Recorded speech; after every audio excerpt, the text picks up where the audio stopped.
All right, good evening, everyone. This meeting of the Los Gatos Town Council is called to order. Tonight's meeting is a special meeting to discuss our budget and strategic priorities, along with training on Rosenberg's Rules of Order. Can we please have the roll? Councilmember Ennie? Here. Councilmember Hudes? Here. Councilmember Badami? Here. Vice Mayor Risto? Here. Mayor Moore? Here. We'll begin with verbal communications. This is for members of the public to address the council on items that are not on the agenda, though for special meetings, you can only address the council on items on the agenda. So we will open verbal communications. I have no cards in person and no hands raised on Zoom. So we will close verbal communications and move to other business.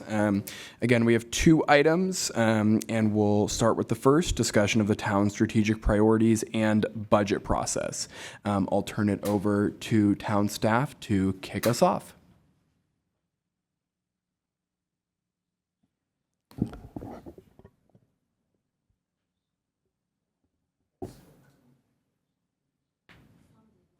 Mr. Mayor, it looks like we may have. I have it for item one. Yeah, thank you. Okay, so you will take comment during the course of Correct. the items. Okay, Yeah. Perfect. All right. Well, good evening. This is 1 year, 1 day shy of 1 year since the last time we had the conversation on the strategic priorities. And if you remember the last time we had this conversation, we had a consolidated survey with results on different elements of our mission statement, our vision statement, the core goals, and the strategic priorities, and that led to a reframing of the priorities that we see before us today. See if I can get this machine to work here.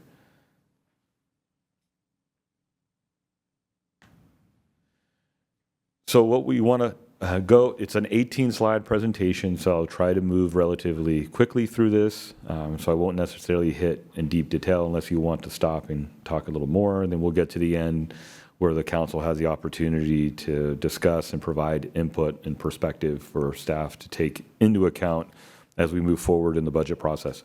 So we'll go over the mission, vision, and the core goals, and then we'll talk about the new reformulated 2025-27 strategic priorities.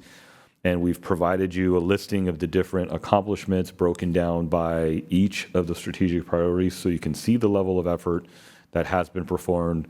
And in the PowerPoint, I'll make special emphasis on the top 3 priorities and those accomplishments.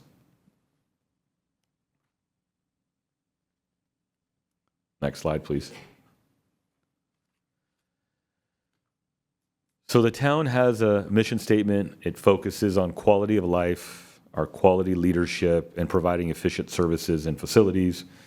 It promotes excellence. It fosters cooperation in our community, which we do very well. It values volunteerism, something that we see a tremendous amount through our commissions. And we're here to meet the needs of the community. Our vision statement is listed. I won't go through the elements of this, but this is the one that's verbatim from our 2019 general plan document. It sets the direction of where we're going, and then we lead into the next slide, which is our 3 of the 6 core goals that we have that are fundamental, where all activities tend to fall under one of these 6. I can go through each of them, but I think they're pretty self-explanatory.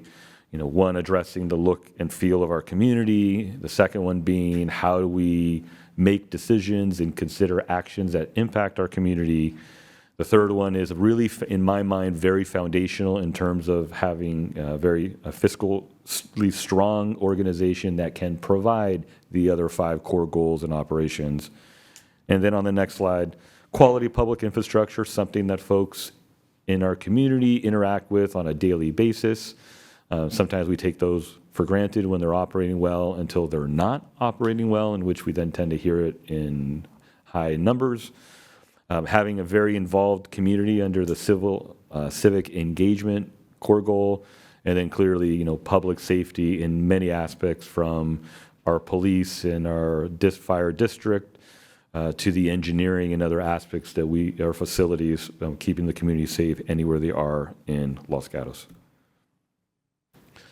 Last year, we reformulated our strategic priorities. Our strategic priorities were really just a list. We never really identified any that were emphasized as these are the areas that we really want you to focus on. And with the number of 11 different priorities, I think we had 12 last year, it's very challenging to make sure you can perform all of them, and clearly you just can't perform all of them equally.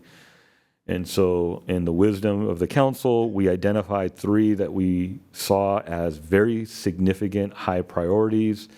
As strategic priorities, they're not one-year priorities, they're multi-year priorities, and we decided to align our resources and efforts behind those 3. And in the remaining 8 additional priorities, as we had capacity and ability to perform in each of those areas, but realistically, the top 3 were the ones that we really wanted to make movement on. These priorities and the historical priorities going back more than 10 years are listed at the website that's shown below on the slide. And as we look at those 3 top strategic priorities, we focus on emergency preparedness and wildfire risk, which is something we've had a lot of conversations about, prudent financial management, and then ensuring the small town charm of our community while maintaining housing opportunities, the historic neighborhoods, and at the same time implementing the housing element with all the mandates that the state's putting before us. As we look to emergency preparedness, we had some very fundamental shifts in how we operated. We hired our first emergency manager in formulating an emergency management division. The council approved a $1 million allocation for the purposes of wildfire and emergency preparedness activity without having specified activities to provide resources to that new manager to be able to make movement. And movement he did. We updated our emergency operations plan and have done a tremendous amount of training for our staff who are all designated as disaster service workers. We've completed 5 open space areas in terms of our wildfire abatement. Most of those resources came from grants, with 1 additional grant that we're still waiting on authority to expend. We expanded upon the Neighborhood Incident Command Post, which is a model for the town of Los Gatos, operated through our police department and in coordination with CERT and DART. We've now implemented our first drone as a first responder capability that significantly enhances our ability to provide public safety in Los Gatos. We've improved our operational reliability in some of our facilities. In some cases, main communication lines were singular, so when it would go down, it would actually have an impact on our ability to provide service, and so we provided some redundancy there. And we're doing the same in our Parks and Public Works department for that capability. When there's reimbursements to be had by FEMA, we've been submitting those on the required milestones, in some cases far ahead of schedule, to seek those reimbursements. And we did actually activate at our level 3, our lowest level, our emergency operations center, and had a tremendous response by our police department for the Super Bowl this past Sunday, which went remarkably well and was a great dry run for when the World Cup and other activities come into town. So I think overall, we made significant progress in improving our readiness, coordination, and our ability to respond, yet there is still significant work that needs to be done. In terms of the area of fiscal stability and our long-term financial management, on the next slide, we've improved visibility on long-term structural challenges. I think if anybody who's followed the Finance Commission and the Council, we're speaking truth to our situation, to our weaknesses, to areas that we have to improve. And while we've had clean audit results, I think what's important to note is a sincere openness on staff, the Finance Commission, and the Council in enhancing our ability to provide good information in a timely fashion that allows us to make better decisions and not decisions that come 6 months after the close of a fiscal year. And with the now new Administrative Services Director who comes with the same experience from a neighboring town, we will continue to improve upon the efforts that were done by our previous Finance Director and continue to improve that transparency in the community. We adopted a tiered structure for our 5-year capital improvement program. It's easy for us to list a long list of capital projects that we intend to perform and put it in our budget, and it sounds great when you put it down on paper, but when you end the year with a smaller subset of those being completed and a large amount of carryover funds that carry over for those projects, it leaves a little more to be desired. We have expectations to perform, and we want to make sure when we commit that the resources are there and that the staff capacity is there. And so we created a 3-tier structure where the tiered 1 projects are ones where we had funding identified and available, and we had staff capacity to perform on that. And we've been doing relatively well performing on those projects. We also try to find opportunities where the general fund and the resources of the taxpayers directly in Los Gatos can be offset by grant funding to do projects. And we had a very significant $8 million grant project that we completed, which was the Highway 9 to Los Gatos Creek Trail Connector. That's a significant savings to the general fund budget. And it also is a testament to us having a shovel-ready project where other agencies were not able to perform and money needed to be redeployed. We were there to catch those resources and were able to get this project without a significant amount of general fund resources. We've been enhancing our financial controls, and we will continue to do so over the course of the next couple of years. And we've increased some of our fees to ensure cost recovery so that the general taxpayer is not subsidizing the activity and benefits of individuals in the community, that those individuals are bearing the cost of the services that come from the town. And so we will continue to build on those stronger financial control. And with the inclusion of our analysis by NHA advisors and their subcontractors, Raftellus and Wildan, get a more robust 10-year financial plan and understand the impacts financially of the implementation of our housing element and the growth in housing from now to 2040, as well as how to better allocate our resources through a liability study. In terms of our community character and housing implementation, there's been a significant amount of work. I probably don't even need to say much about this slide because of how much work is done. To our community development staff and our engineering staff in PPW, you would have to stand in the room to see the significant workload and long hours that staff put in terms of these SB 330 projects and our builder's remedies. In terms of the builder's remedy eligible projects, we were successful in working with the developer and with the help of the community and staff, getting a developer to convert and take the opportunity for a townhome project where a large tower was going to be placed on Los Gatos Boulevard. I think that's a significant win for our community in terms of that project. And those townhomes are a good product that, while still expensive, they're less expensive than a single-family home in Los Gatos and offer an opportunity for others to be able to move into our community. We've been implementing the housing element programs. More are to come. We're working on some of those programs now, and those will come forth to the council. We approved a right-of-way licensing agreement, and this was on the heels of private improvements that were being built on public land, and knowing that that had been in a community as ours that's greater than 100 years, encroachments on public land are common. We ran across it when we were doing Shannon Road improvements, and we needed a more consistent approach and criteria to apply for the subsequent ones that we may come across. And we're also, lastly, working on, at the direction of council, the sale of our historic Fort Tate property, and in doing so have drafted a significant covenant to protect the historic nature of the facade of that fire station, so that we can ensure that that building, or the essence of that building, remains for many years to come. So as we move forward in the budget process, I want to focus a little on one of the additional strategic priorities specifically related to developing a structure to ensure accountability that help us achieve our core goals and priorities. When you open up the budget book, which is a very significantly sized document, there is a section that is about 330 pages, which is called Section D. In that section, you will find details of the different programs and services. You will find financial numbers that are at a lower level than what the council authorizes, which is at the fund level.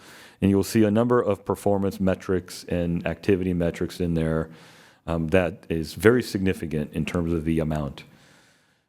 However, it is also a significant work effort from staff to continue that pattern.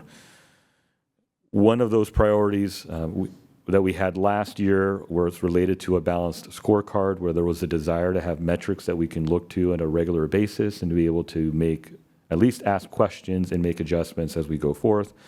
I am a true believer that those metrics also have to be built into your budget document, that we shouldn't be performing work or have metrics that don't lead to some type of decision making.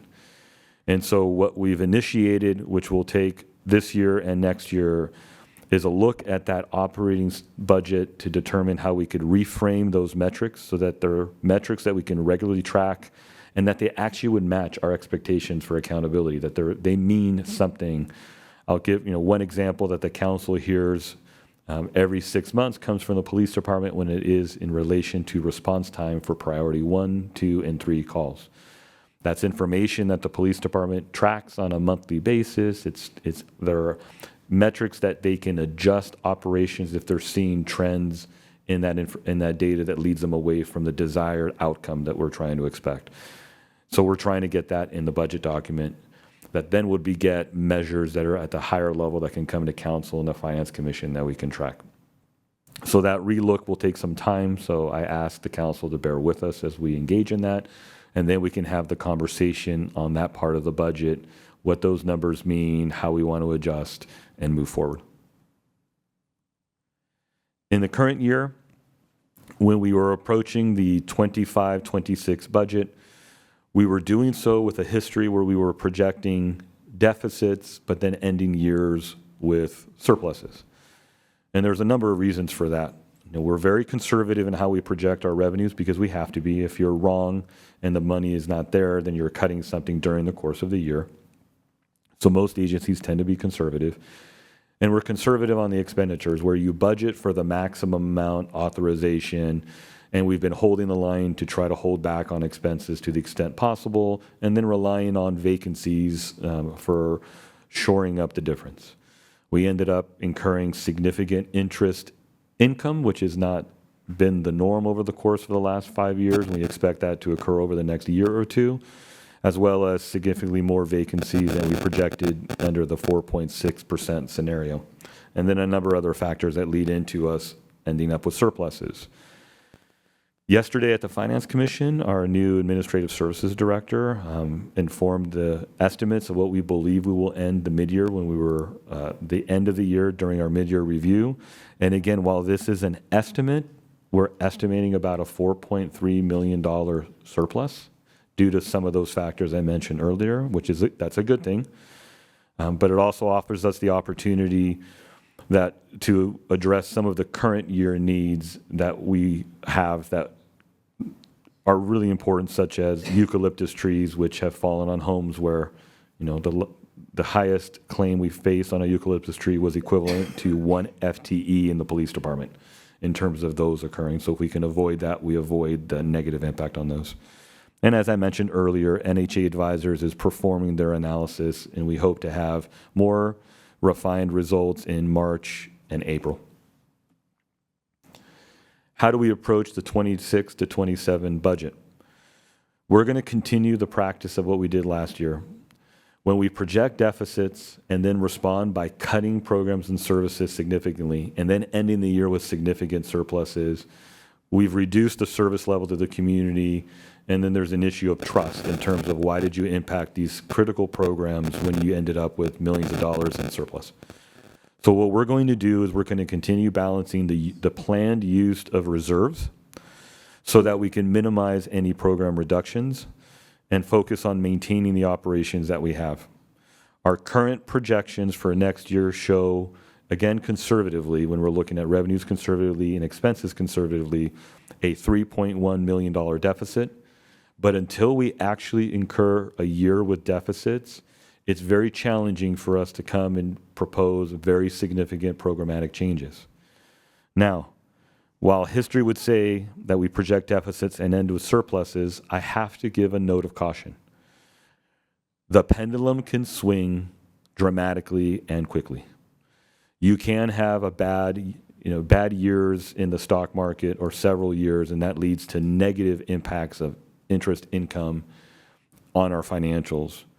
We could be very successful in filling vacancies due to the market and below the 4.6 vacancy, and that could occur by filling it with permanent positions or incurring overtime far in excess of what we projected. Our pension costs can continue to change based on actuarial results and changes in assumptions that are provided by CalPERS. Our deferred maintenance, which we've continued to defer, could result in very significant acute immediate needs that we would have to respond to. And then as we look at our longer term capital that we've continued to delay, those all come to roost in one classic example of our soccer field that needs a $2.5 million surface redo that will be necessary in the next couple of years. All of that can change our budget situation. So we have to be prudent that while we're relying on reserves and holding the line and not cutting programs and services, that we're really looking at a multi-year look into the future and making decisions smartly and not with a short-term vision, but looking at some of these long-term obligations and deferred maintenance and planning today for tomorrow. I will ask our Parks and Public Works Director to come forth and talk a little bit about our capital improvement program and how we're going to proceed over the course of the next year. So thank you, Chris. I'm Nicole Burnham, the Director of Parks and Public Works for the town. So I'm going to cover just 2 slides talking about our capital improvement program. The first slide is about the status of the current adopted program that was adopted last June and has been in effect, and we've been working through those projects. The town manager mentioned earlier in his presentation that we revamped the capital improvement program last year and went into a tiered structure and identified our top projects that we were really going to try to move forward, and moved a bunch of projects to what we called Tier 2 and just agreed that we were going to defer those projects and they would be worked on later. So we ended up with 36 Tier 1 projects in the adopted capital improvement program budget. 8 of those projects we expect to close by the end of this fiscal year. So they're either completely done now, or in the process of project closeout, or we know that we're in striking distance of completing them. So I've listed those there for you. And then that means there are 28 projects that are going to carry forward into the next fiscal year. If we go to the next slide, we can see kind of what we're thinking about for capital improvement program development for the next fiscal year, 26-27. So we certainly would continue with the Tier 1 projects that were not completed in 25-26, things like the Shannon Road repair that actually will start in April. You'll start hearing notice about that, but we'll continue. The construction will continue into the next fiscal year, so that project will stay open. We'll continue with our wildfire reduction work. There's a series of drainage studies. The sport court resurfacing will be done this fiscal year, but probably not closed out all the books on until into the next fiscal year. And then we do have a series of ongoing projects that we call annual projects that we're doing every year. Annual paving, annual sidewalks, playground enhanced safety enhancements, ADA compliance. These are things that we work on every year that take quite a bit of engineering staff time to prepare work plans and bid documents and get bids out on the street to implement. So those do take up a significant amount of workload. Those, of course, will continue in the next year. And then we will have some proposed projects that we plan to move forward.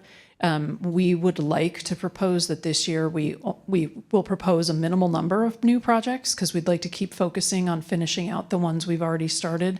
And we'd like to look at projects that are focused on internal systems, be it software or infrastructure like emergency generators, that we need to continue this emergency readiness work that we've started in the past. So you'll hear more about those projects and we'll have more conversations in the future, but that's where we are right now in our thinking about capital improvement for 26-27. And I can turn it back to the town manager now.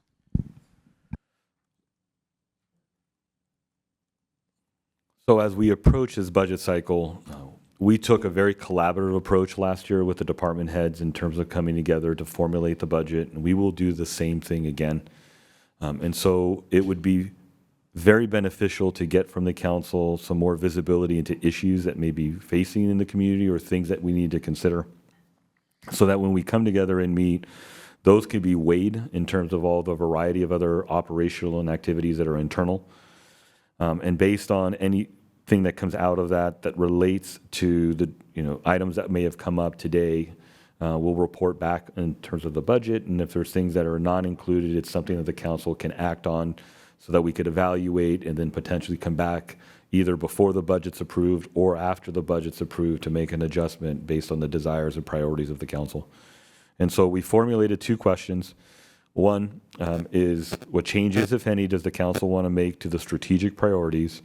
If you remember last year, we had that robust survey. We did not do it this year, given how significant amount of work, and figured we could do it every 2 to 3 years.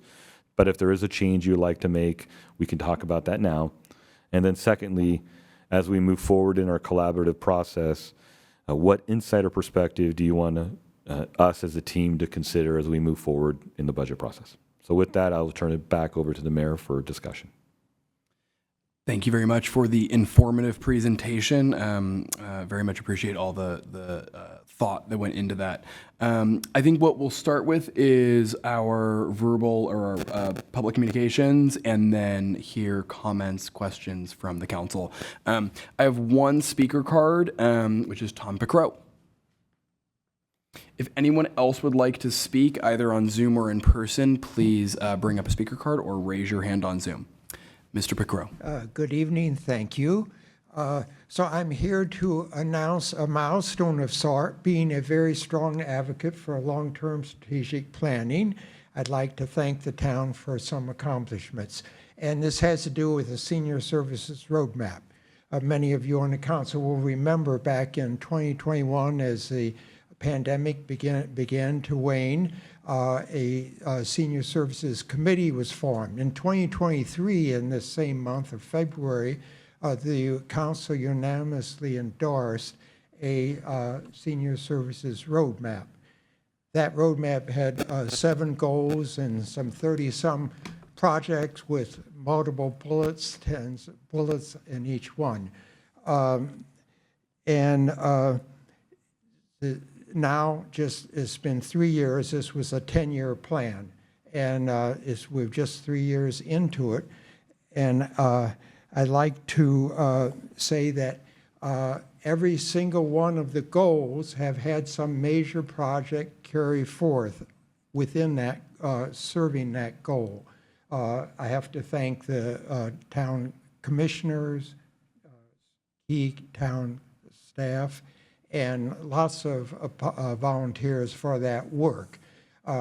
We reached this milestone just because last Friday, the last goal that we hadn't yet advanced was in volunteerism. And with the strong leadership of Martha Stern, together with Los Gatos Thrives Foundation, we issued a volunteer newsletter and went live with a website where one can find volunteer opportunities within the town. That would be a monthly newsletter. As we get things going, we'll expand it more. I think you should appreciate that this is something that the council launched. We're very proud that it's continuing. It's morphed into not just for senior services, but for all people volunteering, whether it's teens volunteering or retired people or all ages. And so many of these things, these goals apply to everybody, every member of the town. And this has leveraged a lot of support, a lot of volunteer support from the town without a lot of cost to the town itself. So I just hold this up as a model in a way in which you can advance and enhance the community. We formed the Los Gatos Thrives as a result of this, and we hope to do much more. So please don't forget about the roadmap or about a long-term goal of a community center for all ages, a modern new center for Thank you. Gatos. Thank you very much for the update, and congratulations. Any other comments either on Zoom or in person? Seeing none, I will close public comment and look to my council colleagues for questions or thoughts. Councilmember Badami. I'll provide some thoughts. I'm really a fan of this streamlined approach to the strategic priorities that we took last year, focusing on 3 core issues. To me, it's working well. It provides us focus. It's forward-thinking. So do I want to change any of those top priorities? No. However, I think it could use a little bit of oil in pinning down the metrics so that we could measure achievement. Thank you. Any questions for staff on anything? Councilmember Rennie. I think I can second those comments. I also like the streamlined approach, and I read through it. I might eliminate an item or 2 on the strategic priorities, but I know others wouldn't let me, so I'd leave them as they are.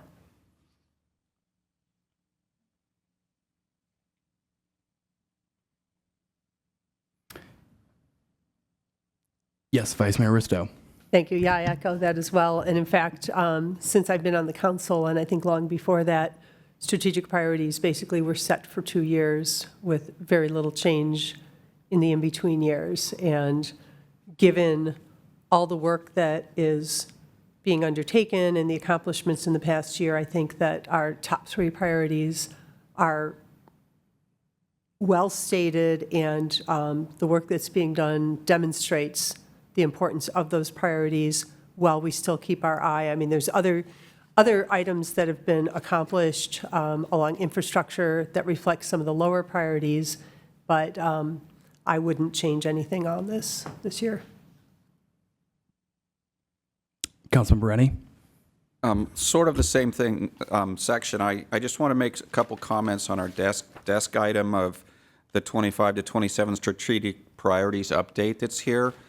The first thing I want to highlight that I think is important, and too bad there's not more people from the public hearing it, it's that we completed the Highway 9 to Los Gatos Trail connector with an $85 million grant, which ended up being 85% of the cost. So it was a almost $9.5 million project, which 85% of it we got funded from grants. And, you know, I know, for example, we're working on a bridge over Blossom Hill, and I think the number is 26 million or something in that ballpark.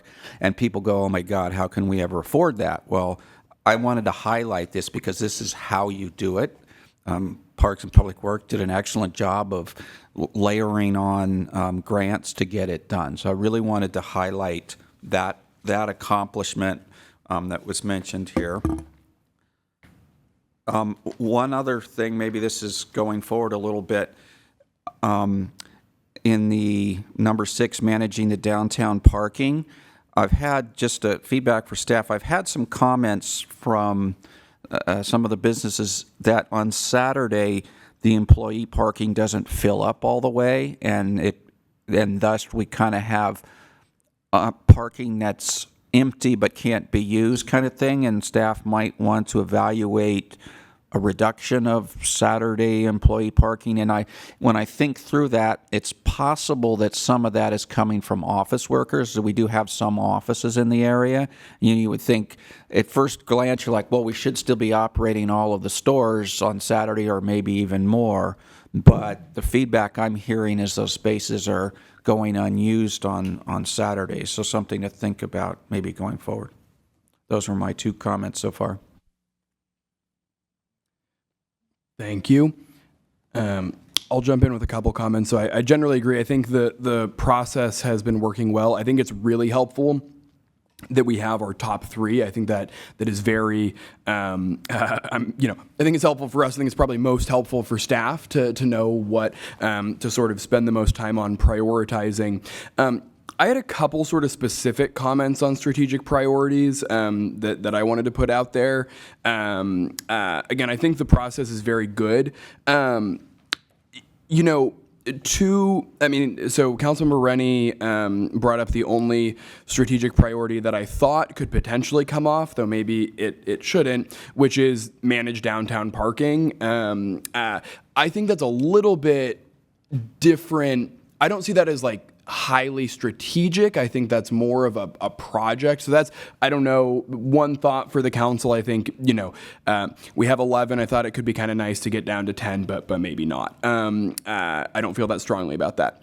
The two that I think I would like to refine just a little bit are the strategic priority that talks about transportation demand management and the strategic priority that talks about our unhoused neighbors. And again, just like slight refinements on each of those, I think, to capture a little bit more of where our, or at least my interest in going forward strategically would be. And so on transportation demand management, I think we have a few sort of new problems and potential initiatives that I see as under that. One is the rise in illegal e-bikes and e-motorcycles, which is significant, and I think, something that I think very much telling to how recent this is an issue. I don't remember us even talking about that as an issue last year. And so, I mean, maybe a little bit, but I think it's, much more significant now. And so that's one aspect of something under that I think is important. And then the other is more creative solutions to traffic. I think we talk a lot about traffic, and there's, it's a very entrenched issue. I think there's, something in there about creativity or pilot projects that I think could help a little bit. And I'll take just one step back, which is that and this is, sort of bleeds into budget. I'll try to stay on strategic priorities, but I very much appreciate that we're wanting to focus on key projects and initiatives that are necessary to the operations of the town. I completely agree with that.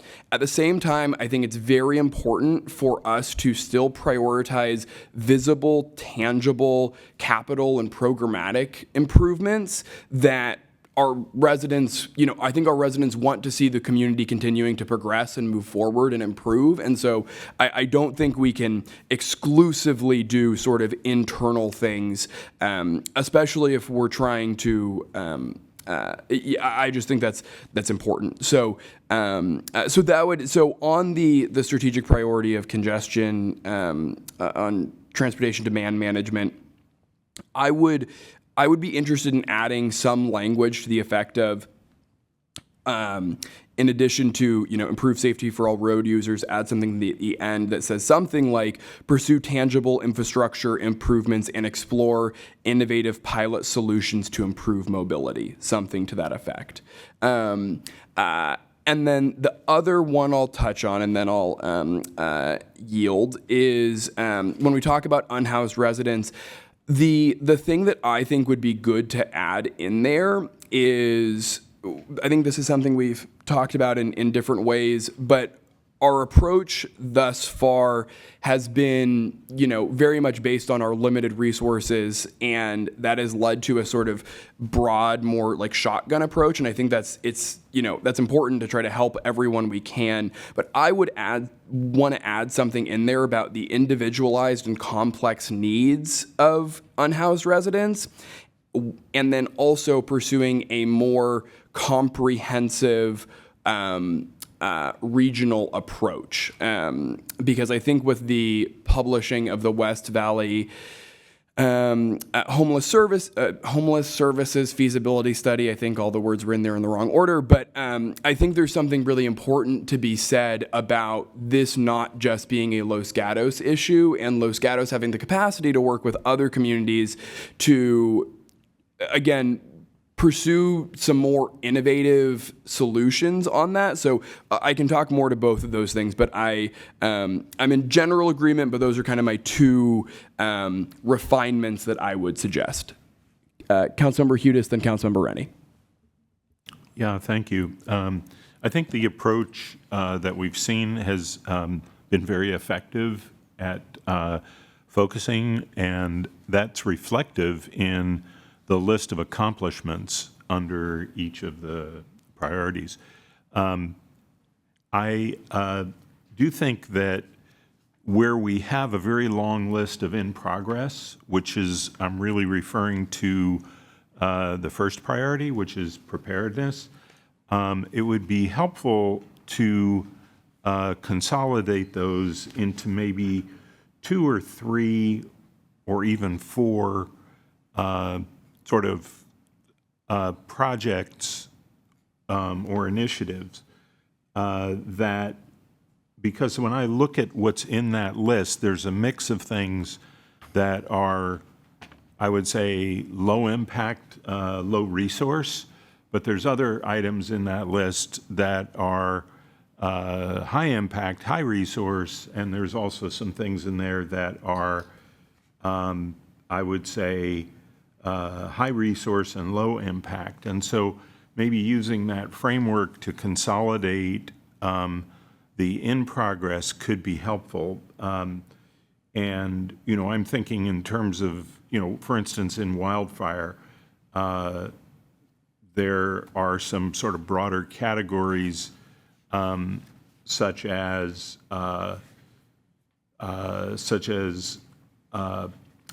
vegetation and weed abatement. There's another one which is in evacuation work, and there's another one that's in home hardening, and I think there's another one in public notification of incidents. And I know that some of this has been in the plan, but it would help, I think, maybe to take what's sort of in progress and to put it into some sort of larger buckets in that list. I did have a question for the mayor. The changes regarding the unhoused services, which one does that fit under? Which strategic priority? Yeah. The last one. Okay.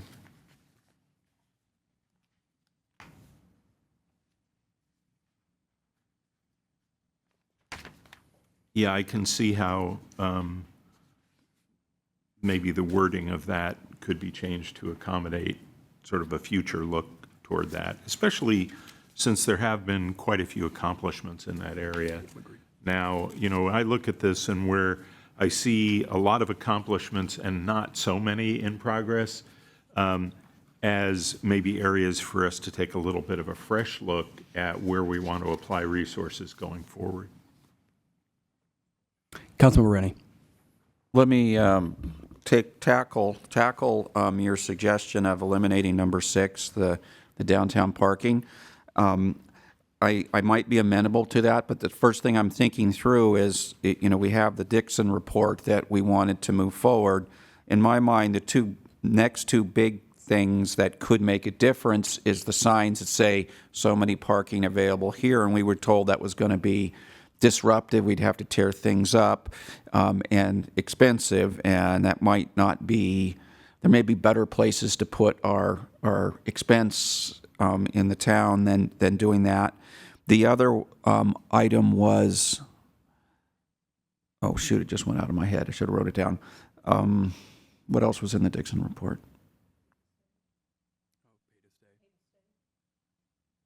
Pay to stay. Yeah, that's right. It was the pay to stay. Those are the two significant items. And again, we've gotten pushback before when we talked about paying, even when we were saying it was paying to stay.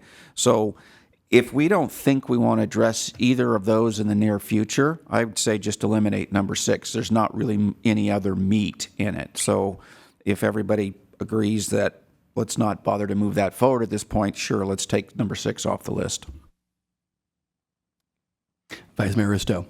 Thank you. A couple comments, but I'll go right to the parking. I mean, there's multiple aspects of the Dixon report, and it's an excellent report.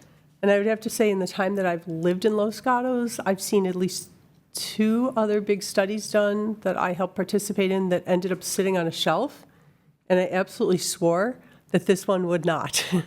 And I don't know how broadly downtown is included, but I understand, Julie Dixon is working with Los Gatos High School. We do have a huge parking issue on the east side of town that's an extension of downtown. The other part is, I think, with some education, when people understand what pay to stay means, right now they stay too long, they get a ticket, they're paying to stay.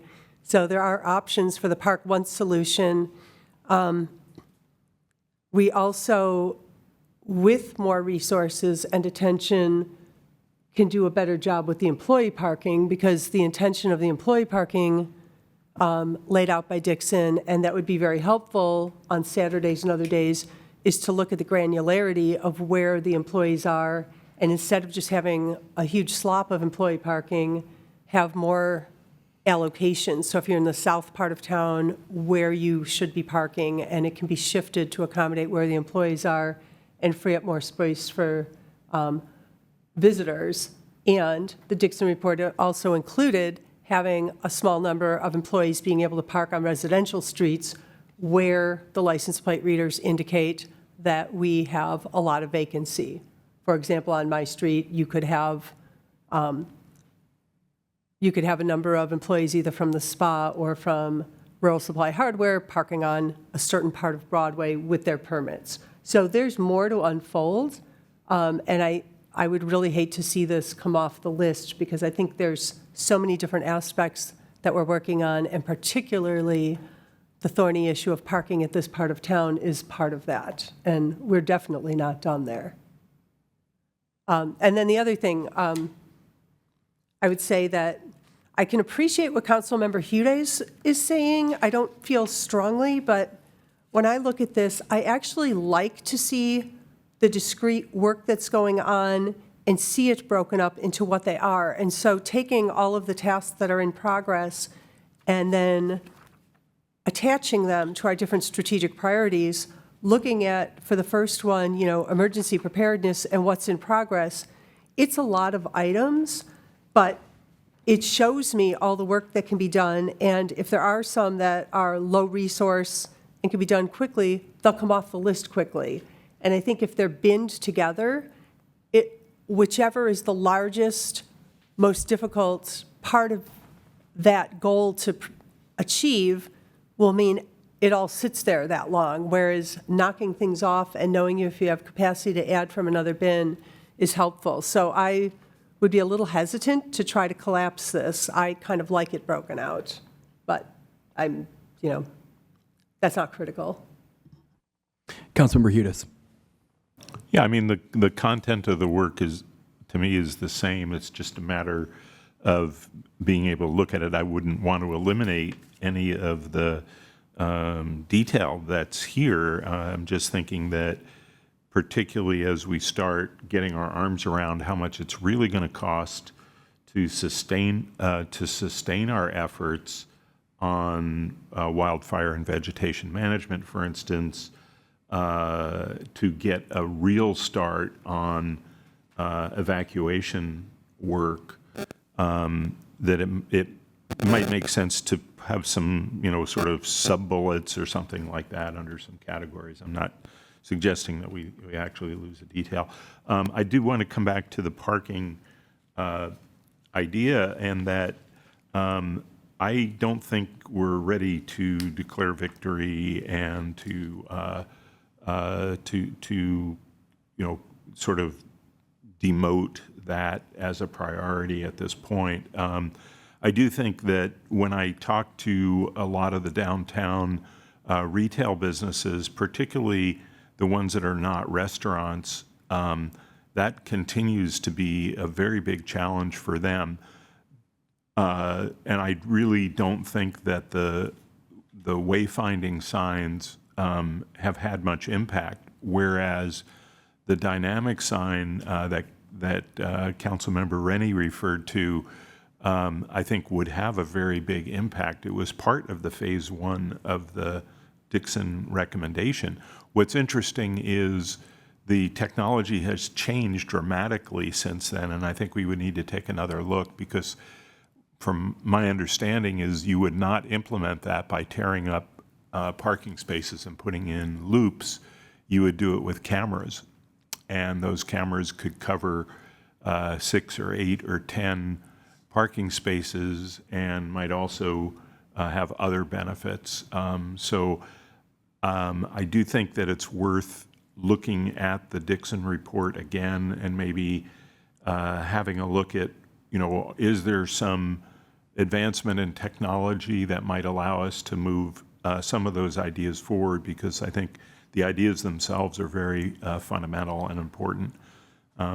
The other, and it does tie back to some of the challenges that we're probably going to see as more intense development goes in place, where there are just plain not enough parking spaces for the residents, and we're going to need to stay ahead of that in terms of, potentially looking at either permit parking or off-site or other kinds of solutions. So I think there are still enough challenges there that I think it would be worth keeping that one in.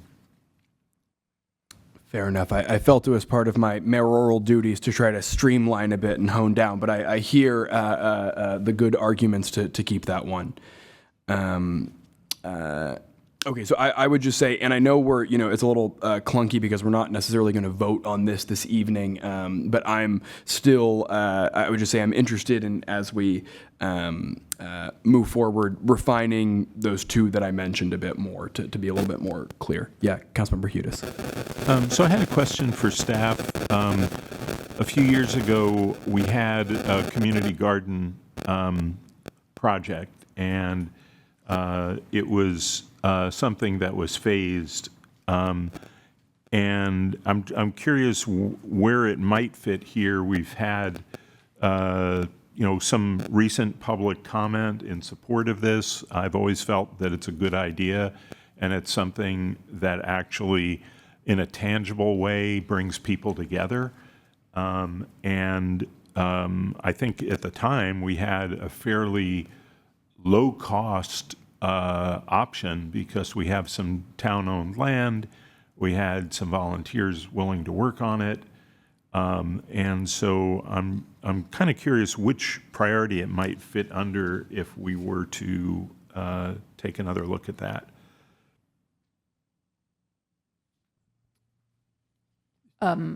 Director Burnham, you go. Okay, I will jump in. If the town manager wants to add, he certainly can. Just to refresh everyone's memory on the status of that project, we did begin working on it. We did a lot of community outreach, spent about 12 months, met a lot of resistance. We also at the time did sampling and analysis of the site that the town owns and has available, and recognized that we were going to need to do some additional preparation work for that site before we can allow food to be planted there and grown there, even if the beds are raised. So with that, we sort of realized the scope was going to be a little more than staff could handle at the time, and so moved that project to Tier 2 with last year's proposed budget, and that is where it remains for now. In terms of where it would fit, I think it certainly fits some of the community character kind of strategic priorities that we have, and sustainability priorities that we have as a town. It's not clear to me that we have staff capacity to pick that project up again at this time. And just to interject, I think process-wise, it makes sense for. I think we can finish this up. I think we should finish our conversation on strategic priorities and then jump to budget. But Councilmember Hudes, do you want to react to that? No, I think that as with everything, there are trade-offs. So it might be worth looking at that with regard to other things we might trade off with it at this time. Agreed. Yeah. Councilmember Brady, did you want to jump in? You don't have to. Okay. All right. So question for staff is, when do we plan to vote on the strategic priorities? Or is that tonight? I think you tonight can frame and make a motion to vote Okay. to change, so we can probably put it up on the screen so you know exactly what that is. Okay. We'll need a little bit of time if we're going to do it on the board. Are you proposing that one be reframed? Yeah, two, but in really minor ways. Okay. Are you able to? Yeah, sure. Are folks done otherwise? Yeah, Councilmember Hudis. Another area that there's been some work done, and I know there was a vote taken on it that was supportive of moving forward with some changes to our historic preservation initiative. Is that something that we need to talk about tonight, or does that fit? It most likely would fit under priority 3. Okay, but it doesn't, it's not one of the bullets or even something that's in progress, is that correct? I thought it was in progress.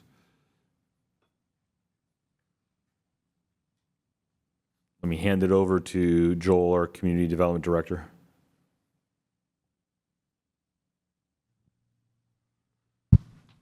Thank you for the question. As I recall, and we'll go back and take a look, the direction was to get through the objective development standard update and then come and look at those, I believe it was 6 areas that related to historic preservation that were brought forward to the council.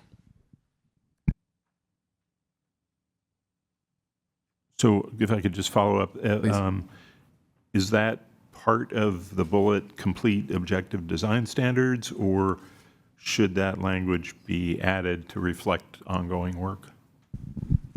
We can definitely add a bullet if the council's interested to, I can't remember what the upcoming probably works. Okay, thanks. Councilmember Rennie. I've been resisting, but I'll go to this anyway. I think I talked about this before. Number 11, I know, is one of your favorites, but what I struggle with is what's listed here is mostly taking care of about 25 people out of 33,000 people, and yet it's 10% of our strategic priorities. And again, when I look at, okay, nice accomplished bullets, but that's great. Going forward, what's in progress is a lot of continue participating, continue to manage partnership, participate in somebody's plan. These aren't big, exciting things that seem like they need a priority to make sure they happen. Staff's going to do it anyway, kind of thing. Again, if I were to eliminate something, my first choice would be number 11, or rework number 11 into something that actually might have another result. I think Mr. Hudis mentioned including something else in this or something, but as is, it feels like not very much of a strategic priority that's going to be accomplished going forward, other than to make sure, we keep participating. Sure. Yeah, I'll chime in and then go to Vice Mayor Risto. I feel very strongly that this should remain a strategic priority, though I think it's worth refining, and that's why I have some suggested language on this. I'll just say I think homelessness regionally is getting worse, and there are, not to get too deep into this, there are, as of the last 3 months, 3 people living in the park by my house. So the problem is not getting better, it's getting worse. And I think if we, look away from this problem, the challenge of homelessness, it will get much worse. I think we've been doing some important sort of stabilizing work. What I think the council needs to think about is how to take a more comprehensive approach, which I think is, involves a few different things. But one is addressing folks in our community that have behavioral health needs, and we have dollars to support that if that's something we're interested in doing this budget year through the opioid settlement funding. But also with San Jose taking a much more punitive approach, and many have contextualized this or characterized this as criminalizing homelessness. I think we are going to inevitably end up with more folks coming into our community. Plus, you have the added challenge of cities like Cupertino passing RV bans. So I think there's which is going to lead to more RVs coming into Los Gatos. So I think there's a variety of sort of, again, more regional and comprehensive, and those might sound like buzzwords, but I mean them, approaches on this, because I think if we don't, this issue is going to get a lot worse, and then we'll be hearing from our residents much more on it. Vice Mayor Risto. Thank you. I mean, one thought I had is, yes, maybe it's about 20 to 30 individuals out of a town of 30,000. The presence of the unhoused and whether we can provide services or whether they are behind people's houses or in parks affects every single resident. And so, what we're doing for them, we're doing for our community. I also agree with Councilmember Moore's comment, and, this has come up at Cities Association. We really do need to be thinking regionally, because as each municipality starts to put different rules in about RVs or about cleaning out tents, if we are not aligned, we're going to have the problem moving back and forth. And I think we need to be focusing on the homeless that we have in our community, that we know how we can address it and try to wrap that up, but also be in alignment with our nearby communities. And I know that our town staff does carry out a lot of work. Our police department, our assistant manager puts a lot of work into it. I would not assume that if it came off of priorities that staff would put time into it. I think the reason our staff puts so much time and energy is because it is a strategic priority. And so I think there is more we can do, and I think we need to add to this and move forward, but I would be very much opposed to taking this off of a strategic priority. Councilmember Badami, did you have a comment? Yeah, can you repeat what you just said? You wanted to take it off? I would be opposed to removing it, Okay. because the suggestion was to remove it from strategic priorities. Okay. So my concern is that if we take a comprehensive approach, how do we propose our budget to support it, being that we're in a deficit? And if we are going to anticipate much more growth and much more needs, again, it is going to take a chunk out of our budget. Yeah, I think that's a serious. I'll respond to that. I think that's a serious problem. I think we do have some money for this, so we have a pot of about $120,000 to $150,000 of opioid settlement funding that we have not tapped into yet, and that can support specifically folks with behavioral health and substance use challenges, who I think are by far the most acute and the ones that we get the most, I think, complaints about. The folks that are sleeping in downtown, who are unwell, who are business owners, really want to, both compassionately and sometimes not, get off their stoop. And so I think we have money for that. Now, in terms of like the more regional approach, I think that's a legitimate issue you raise. I think it'll require conversations with our partners like Campbell and Saratoga, but Campbell actually stepped up to fund the study that was done, cost $100,000. And so I think, again, I would just say at a high level, and I'm not suggesting, particular budget asks on this at this time, but I think at a high level, if we look away from this problem, it's going to get worse, and then it's going to become a lot more expensive to address in the future. That's my take.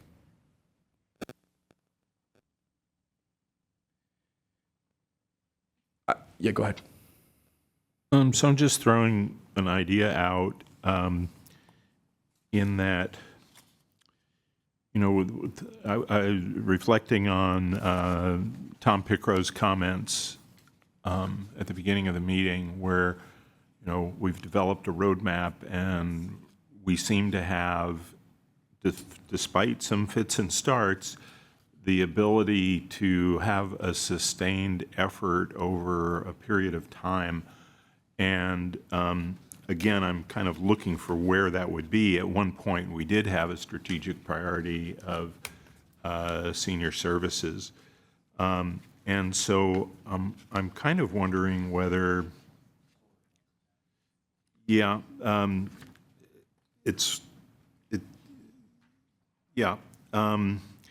so I'm wondering if maybe 10 and 11 might be combined, particularly as many of our older adults are facing significant significant issues with loneliness, with mental health challenges, and there are continued items in the roadmap to keep focused on some of those things, plus a number of our unhoused or older adults as well. And so I'm just throwing an idea out there that would it maybe make sense to rewrite number 10 to include unhoused residents and maybe some terminology like underserved residents in there. Again, I'm not strongly advocating, I'm just kind of throwing an idea out there to try to see if we can combine some things. Yeah, I'll just say, well, I like the sentiment and agree with a lot of what you just said. For me, I think that is taking focus off of both issues, and I think those are, while sometimes connected, I think they're pretty distinct. And I think if you did that, you wouldn't necessarily be changing staff work a whole lot on these. I think you'd just be combining, terminology. So I wouldn't generally be supportive of that. Though again, I think both could, use some refining if we wanted to do that. And I have some language suggestions on 11, but Vice Mayor Risto. Thank you. I'm not hearing staff say that we have too many underlying priorities. I mean, we have 3 top priorities. I think if we were talking about trying to move another one up, and now we have 4, and that's a lot. And I don't see the advantage to trying to push things together that have very discrete, different needs. And if we're not changing the workload and changing the projects, I'm fine with 11 priorities overall. I don't think it matters how many we have. It matters how much work is needed, and it matters that the top 3 is where the primary focus is. So for me, unless somebody wants to take something off the top 3 and replace it with something else, I don't see a need to change these priorities at all. Councilmember Badami. I wouldn't want to see a 4th top priority. I like the 3 that we have. As far as the additional priorities go, I do like the 2 separate ones for the unhoused and the older adults. And I'm interested in hearing the refinements that the mayor would like to make to the wording to make sure that I would be in agreement with that. Perfect. Okay. I actually sent those to staff. I can read it. I can read the one for unhoused right now. So the refinement would be continue to engage community service providers to meet the individualized and complex needs of unhoused residents while pursuing a more comprehensive regional approach.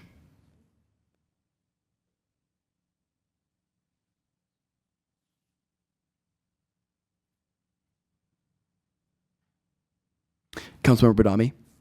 I would have a question for staff, and how much staff time would that involve to try to even attempt that? So let me, thank you, that's a very good question. So let me just address the top 3 priorities. Your top priority in emergency preparedness and wildfire, you created a new division and hired a new employee manager to manage that. Your second priority is predominantly managed by by finance. So you have a department related to that. Your third priority, the predominant amount, falls to community development in terms of the housing element itself and historic preservation.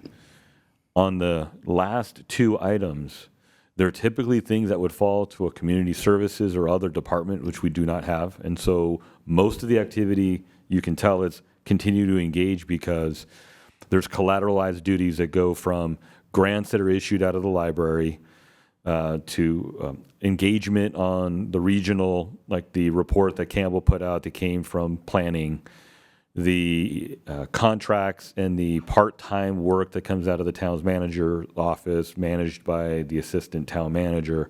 So there's a lot of collateralized duties. There is a need, I believe, in terms of approaching having the appropriate regulations. You're seeing it in a variety of cities. Some have gone really strongly and others are going a little more lightly to address their issues. And I do believe that if you don't want to be the last one because you'll end up with the problem, financially won't be able to address it. Where I'm concerned And I agree with a comprehensive approach. I'm just concerned there's not much we'll be able to make movement on comprehensively. So we could bring ordinances forward. We may be able to get some services, but it'll be challenging to be comprehensive if it's not a top priority. And I just don't believe we have bandwidth to add that on as an additional one and expect significant movement. And that's the concern I would have. Yeah, I would, maybe the word comprehensive is strong, but what you just shared, bringing forward a few key ordinances and collaborating on a few key initiatives with other cities, that's what I would have in mind. If the word comprehensive comes off strong, I'd be fine to delete comprehensive. I guess the word comprehensive, I think it could be changed. What I'm trying to get at there is we have a very piecemealed approach. It'd be a more unified approach, or something where we have some sort of plan that is at a higher level than just, we have these 3 things we do. I know I see where you're going. I'm trying to look at the language and see how we could reframe it. Right now, the way it's written is limited in terms of from a workload perspective. Yeah, we're engaging, we have some contracts, and managing that is not a significantly high workload. The real question comes when we start talking about ordinance development. That's a multi-departmental engagement, and so the town attorney and I would work on framing it. You would engage the police department, community development, PPW. I mean, there's just a lot that would go into it, and so if we ended up with 2-3 ordinances, is that something that council would say, hey, that's great, or one additional contract for an additional service, but it may not necessarily be all tied in. We may not be able to get that comprehensiveness without significant engagements. I just don't know. I think we maybe need to frame a little bit more what the outcome, like at the end of next year, what would you expect to be the total picture, and what would be listed in the accomplishments for that goal, whatever the goal is. If you could kind of refine that a little bit more, maybe I could give you more info. Yeah, absolutely. And I don't want to dominate the conversation. I'll respond, and then other folks, please jump in. So, and Vice Mayor Risto suggested coordinated, which is maybe a better word there. But I think the outcomes is potentially engaging a service provider to help with our behavioral health challenges, or people that have severe behavioral health challenges that we're currently not helping, right? That our current services do not address, right? The providing food once or twice a week doesn't help someone with schizophrenia deal with that challenge, and it's never going to get them housed. So I think that's one sort of thing that you would bring a new contractor on to distribute money that we have to deal with a particular need, which is the individualized and complex portion, and a more comprehensive or whatever, a more regional approach would be what you said, an ordinance that addresses something like RVs or overnight camping, that correctly balances our values with, the need to not let the problem get out of hand. I think if you asked me hold on, I'm sorry, I'm getting messages from staff. Staff, you're welcome to jump in here at any time. I think if you asked me, Chris, over the course of the next year, what do you see, if we say unhoused, you say what over the course of the next year? First, we need to disincentivize growing the population of folks that we currently have that would fall under this category. We have some very acute cases of individuals that have been in our community for many years that are tied to this community that we're providing some level of service, but if that problem doubles and triples, our ability to service those who have been here for 10, 20 years would become very challenging. Second, I would say a spray and pray approach, which is what we're doing, where we feel good about providing meal service and we feel good about bringing in a nonprofit to provide, fish to folks that we're hoping to help teach how to fish, I think is good in the short term, but doesn't lead to a long-term positive outcome of getting them off the street. And then lastly, we just don't have something that gets over the significant barriers of mental health and addiction. And so if, Chris, what would your answer be? It would be first, addressing the ordinances that we need in place to ensure that the population is not something that would continue to grow. And secondly, engaging with our service providers and regionally to determine what is a plan without necessarily implementing various steps in those plans that are financial. So if we're going to dedicate resources and time, it would be to partnering and seeing, Campbell, you've created this study that begets a regional approach.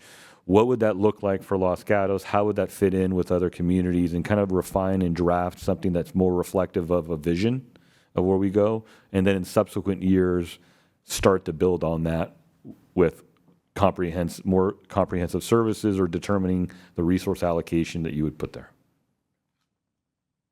Councilmember Hudes. A couple of reasons why I'm receptive to the idea of expanding that definition a little bit. One is just to acknowledge we've been very fortunate to have the mayor so plugged into the county that we have gotten some attention from the county.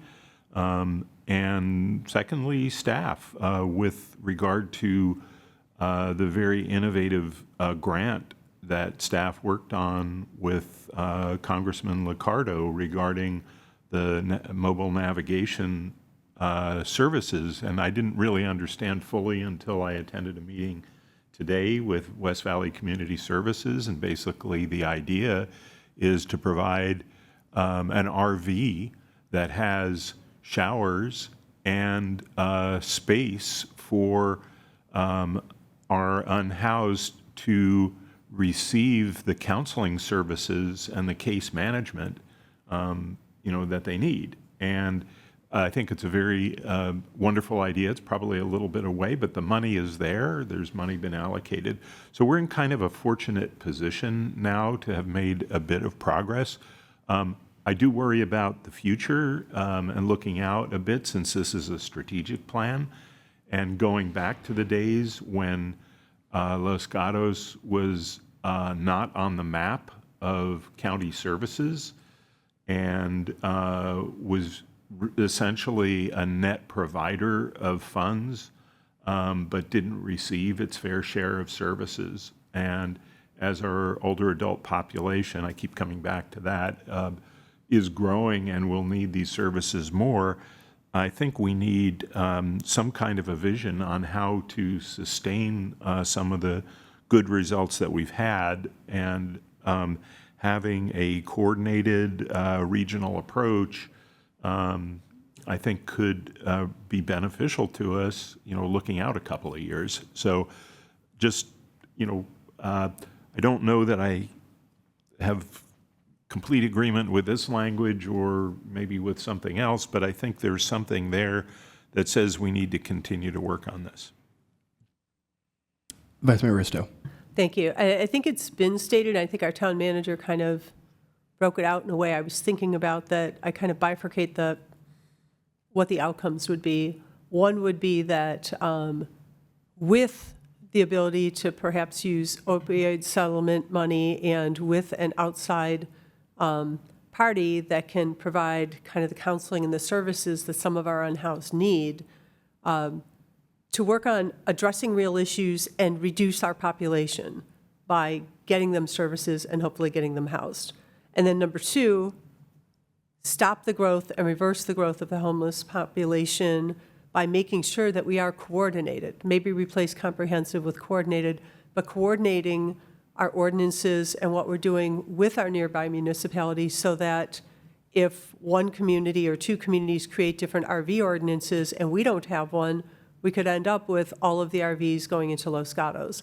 And I don't want to play whack-a-mole with the unhoused. I just think that we need to be on the same page with everybody else so that we can continue to manage and provide the services that we've been able to do for our present unhoused, but not with this idea that we're going to continue to provide these same services forever, that the next step really needs to be, how do you get treatment? How do you get services? How do you get help? How do you get into housing?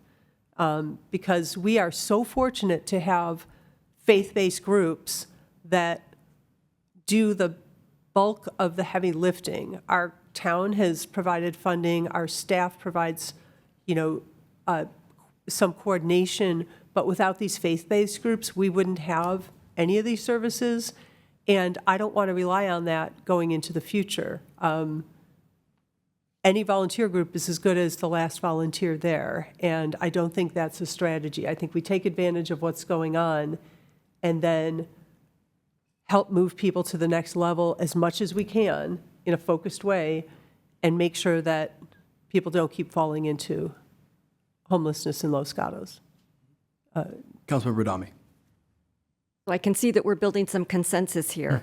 So being that we address strategic priorities annually, I can see us adding this language this year, especially after hearing Councilmember Hudes state that the money is there and the mayor is there. So why not? What do we have to lose? And perhaps, this year we could see some metrics and how the housing population has moved, if it's moved at all. It doesn't necessarily mean move out of Los Gatos, but have we been able to help these people, get them the care and the meds that they need? So I would, originally I was thinking, how is this going to work? And maybe the wording could be worked on a little bit more by staff, because I don't want our staff to take up a lot of time. But again, the mayor's pretty well connected, as well as Councilmember Hudes, and who knows, maybe the rest of the council members are. But I would support it. If I may take a stab at language? Yes, and assistant town manager, yeah. And then we'll have to talk about what does this mean in terms of resources. So what I'm hearing is something along the lines of continue to engage community partners to enhance a coordinated approach to address the needs of unhoused residents. That's what I'm hearing without going into the specificity. But if it's a different approach. Yeah, I think you could just nix the word. I think you replace the word comprehensive with coordinated, and I like adding individualized and complex, because the other thing with this that I wanted to touch on is I think it's really important, and I think I've heard everyone say some version of this, to know who our current unhoused residents are, so we can provide the services that they need, and then that allows us to sort of, stop the bleeding from other cities. But I actually don't think we have a good idea of who our folks. I mean, we know some, but we have the PIT count every year, which fluctuates by dozens and dozens, and I don't think our population is fluctuating by dozens and dozens. So that's why I think I prefer the individualized language, because that gets to, we need to know who our folks are so we can serve them. Yeah. We generally know, again, it fluctuates, and there's individuals that come and go that we don't necessarily have a deep understanding, but I know police and others have engaged with a number of individuals, including our service providers. What I have to say is, if we're going along the lines here, even though it's still an additional priority, there's going to be an expectation of movement from the council. And I would have to shift staffing and financial resources to support doing more than just engaging service providers. And I'm not saying it's not the direction to go. I just want you to be mindful to be able to do that. I can't rely on collateralized duties on multiple employees to try to manage pieces. You need somebody to be able to coordinate all that, and it's either a third party with financial commitment doing that, or it's internally somebody that's allocated to it to take the workload off the shoulders of staff as collateral duties. The assistant town manager still has her hand. Thank you, Katie Nomura, assistant town manager. And hearing both sides, I just want to ask a question. Perhaps I'm wondering if this fine tuning of language is really just to kind of give us more direction and guidance of where ultimately you want us to move in that direction, rather than saying, take on new initiatives, do more things, spend more money. Perhaps it's the way that I envision how we are handling, we have our 3 top priorities, which we must make progress on. We spend a concerted amount of energy and resources on them. Our additional priorities, as we have choices to make and competing priorities come up, that's very helpful for us to make our decisions. It also helps us to know kind of when opportunities present themselves, we can take advantage of them, knowing this is a priority of council. So with that kind of lens, is that what we're going for with this language, as opportunities present themselves, assuming there is bandwidth and it's not taking away from other priorities, yes, let's go in this direction? Correct, absolutely. Okay, then is this fine if we're all on the same page with expectations? So long as the list that comes back on accomplishments, is it now matching what you would expect in a top priority? Yeah, we'll make as good of effort as we can with the resources available along the lines of what Katie mentioned. Absolutely, and I'll just say, I think I've been super impressed with the progress we've made. Never once have I looked at whatever version of this we had over the last 3 years and said, you know, you really missed the mark on that. I think each year we've done incredibly well, and I've been very impressed with staff. So I don't think I'm not setting crazy new expectations by any means. Okay, so long as that's clear, and thank you, Katie, for clarifying that additional priorities are as staff resources are available. Good. So I'm assuming that what's on there proposed to continue to engage community service providers to meet the individualized and complex needs of unhoused residents while pursuing a more coordinated regional approach is something that shared by the rest of the council. And if that's a desire, that I would request that you make a motion second to revise priority 11 to reflect that language. Vice Mayor Risto? Yes, and do you also need a motion on the other priorities, since we didn't discuss? I would Changing first them? do Okay, this do one this so one we can first. document that one, and then we can go back to the rest. Okay, so I move to approve the changes to strategic priority number 11 under additional priorities to reflect the new language that says continue to engage community service providers to meet the individualized and complex needs of unhoused residents while pursuing a more coordinated regional approach.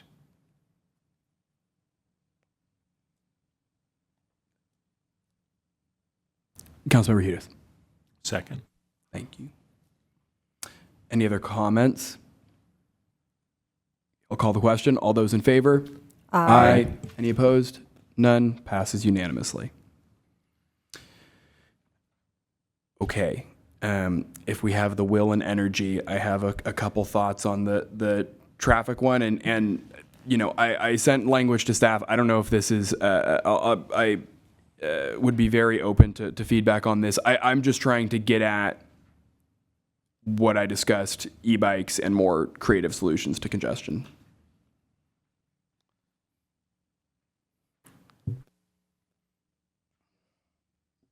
I think, do we have that proposed language that I think it reads, implement transportation demand management and traffic calming efforts to mitigate traffic congestion, improve safety for all users, pursue tangible bicycle and pedestrian improvements, and explore innovative pilot solutions to improve mobility. I think Yes. I'm not opposed to it. It just sounds like that we're adding a lot more work to this priority if we're saying to add pilot programs. But maybe that's always part of problem solving, and I'd be curious to understand what staff thinks that means if we're specifically calling out pursuing pilot programs. Because I know sometimes something comes forward and we say, okay, we'll try this for a while, but if we overtly call out pilot programs, what does that mean to you? Yeah, I actually appreciate the question and this discussion, because I do think there's two different ways to look at pilot programs. And one way is one we're already working on aggressively that you'll see tangible evidence of later this year, which is the traffic model for the town. And that's really what's going to allow us to start really visualizing what's happening and demonstrating to you in real time, kind of, well, not in real time, but how traffic moves and what that means and what the implications are for different changes. Like, we can show you a model and say if this, and staff's going to start messaging me if I'm overselling it, but you know, if we close this road, you know, here's where traffic will go from there.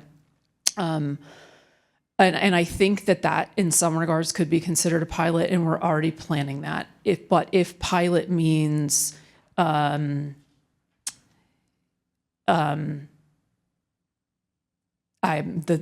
word's escaping me, but quick build bike lanes, like that's a different effort, right? And a different kind of thing that would be really, really hard for us to implement, like those quick build solutions. And I think the community would be given pause by those. So I think to me, if pilot can mean demonstrated through computer modeling, yes. If you're expecting quick build, boots on the ground infrastructure changes, then I'd like to ask that you revisit that language. Yes. Right, because I think what echoed through my head with pilot was, years ago when there was the one-way pilot with diagonal parking on Santa Cruz Avenue, which was somewhat of a disaster, but also was a lot of work, and learned a few things that I think some of us could have predicted, but you never know. But I think modeling then allows, I didn't think about the model, modeling allows us to say, okay, like one pilot was the right turn prohibitions out of the Almond Grove on Saturdays between 10 and 3. Nobody's enforcing that. However, it's embedded in the mapping apps, and it does eliminate mapping apps from sending traffic through downtown into the Almond Grove. Further refinement of that, or testing out, what if you closed a road? What if you made some other turn prohibitions? Is a little scary to just put the signs up and have the mapping apps now try to figure out how to get around it, because you can unleash a whole bunch of monkeys, right? So having the mapping software, having the traffic model software really gives us a lot of options. So to me, that sounds really great. If I'm correct, Mr. Mayor, what you're proposing expands upon what currently is limited to more bicycle and pedestrian improvements to just all mobility, and opens the door to, if something comes up where we have staff resources and time available, since it's an additional priority, to look at maybe something cutting edge, new, different, that affects all mobility. It could include cars, from beach traffic to bicycles down Blossom Hill. That's fair game. Correct. Okay. And so, Nicole, in terms of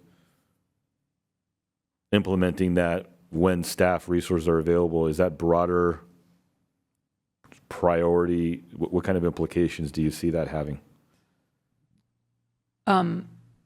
That's fine. I don't know that we are going to have staff resources. I mean, we have the modeling going on. We actually have the Blossom Hill Safe Streets for All federal grant that we're starting to work on. So we're already going to be working on evaluating, doing corridor study there to modify and make changes. I would also add that this town's very fortunate in that you have a town engineer with 30 plus years of traffic engineering experience. We also have a traffic engineer who has another 40 years of traffic engineering experience, and a retired annuitant who has 40 years of traffic engineering experience.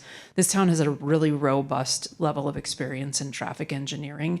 And when we look at the universe of work that was done before a number of us are new, and when we look at the universe of pilot projects that were done before we were here, we collectively can't think of anything that wasn't tried that might work. Because if we could think of something, we would have tried it by now, which is why we're really diving deep on the modeling and really going to try to rely on that. So I think, and we are pretty maxed out in our traffic engineering team right now in terms of just how much work we're taking on. I think it would be really hard for us to take on new pilot projects that we try to implement. Councilmember Hudis. Yeah, I think the modeling is a terrific idea, and I think it also dovetails with our need to do evacuation planning very much. So I think that fits with the pilot project idea. But when I just read the language of pursue pilot projects to improve mobility, it looks like it opens the doors to some things that I don't think we're really interested in, like, e-scooter, e-bike sharing programs, and I don't know, I don't fully understand quick build, but it seems like there's some other kinds of things that could be viewed to fit if with the language as it's proposed. So I'm just raising that. When I read, pilot project to improve mobility, what jumps to mind is, e-bike and e-scooter sharing programs. That was not what I had in mind, but thanks for raising that. Yeah, Councilmember Reddy.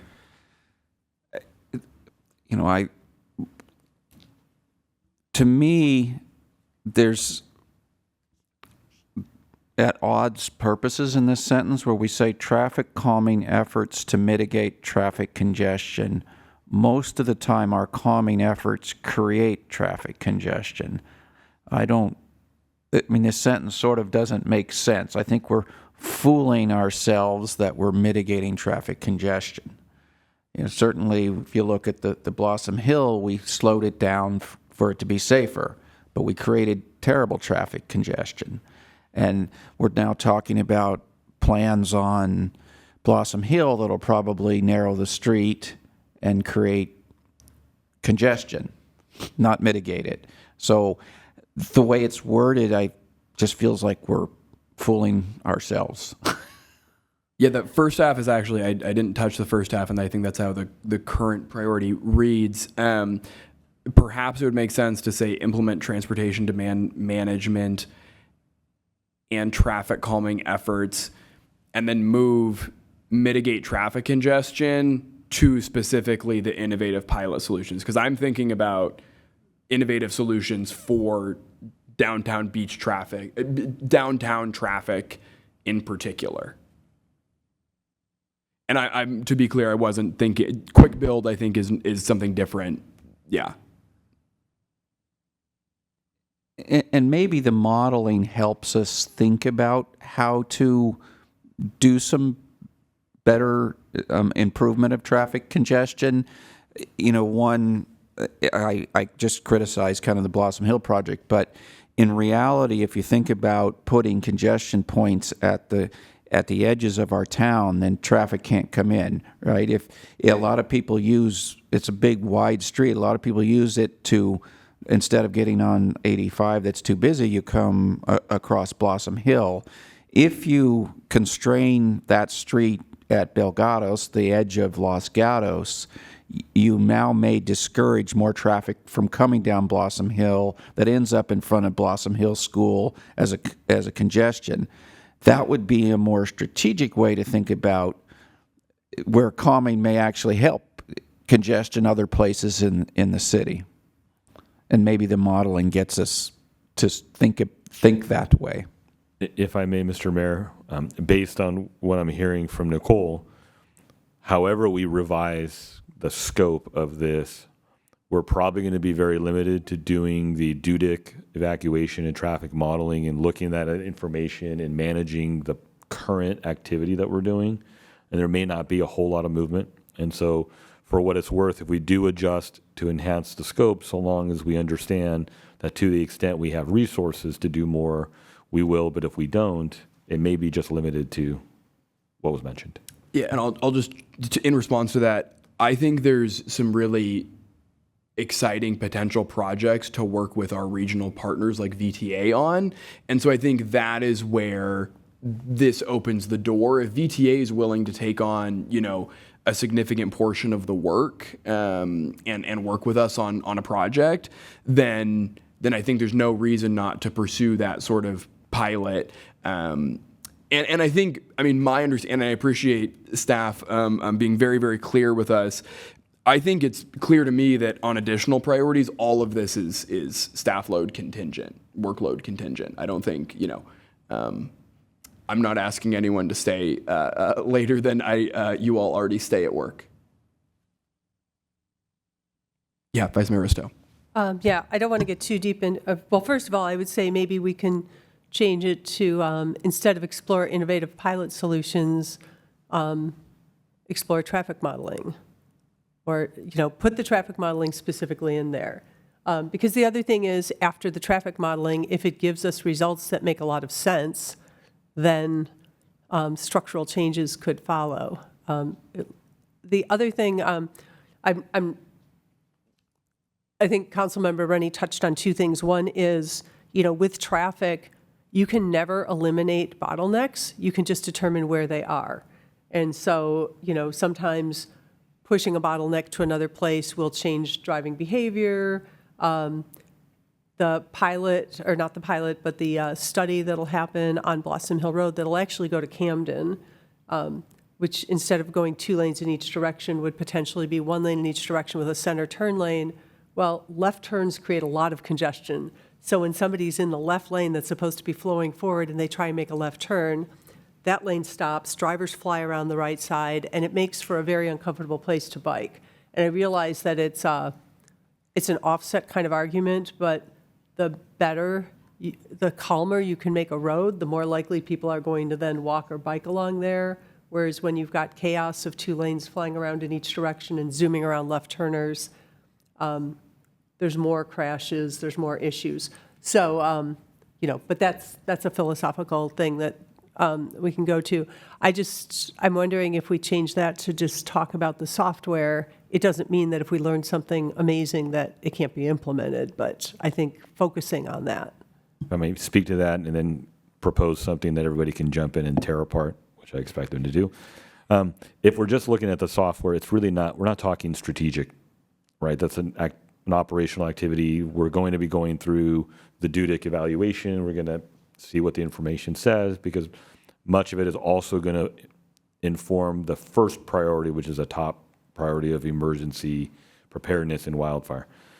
What I'm hearing is really centered around what came out of our 2025 community survey, which was the top issue raised by residents of traffic.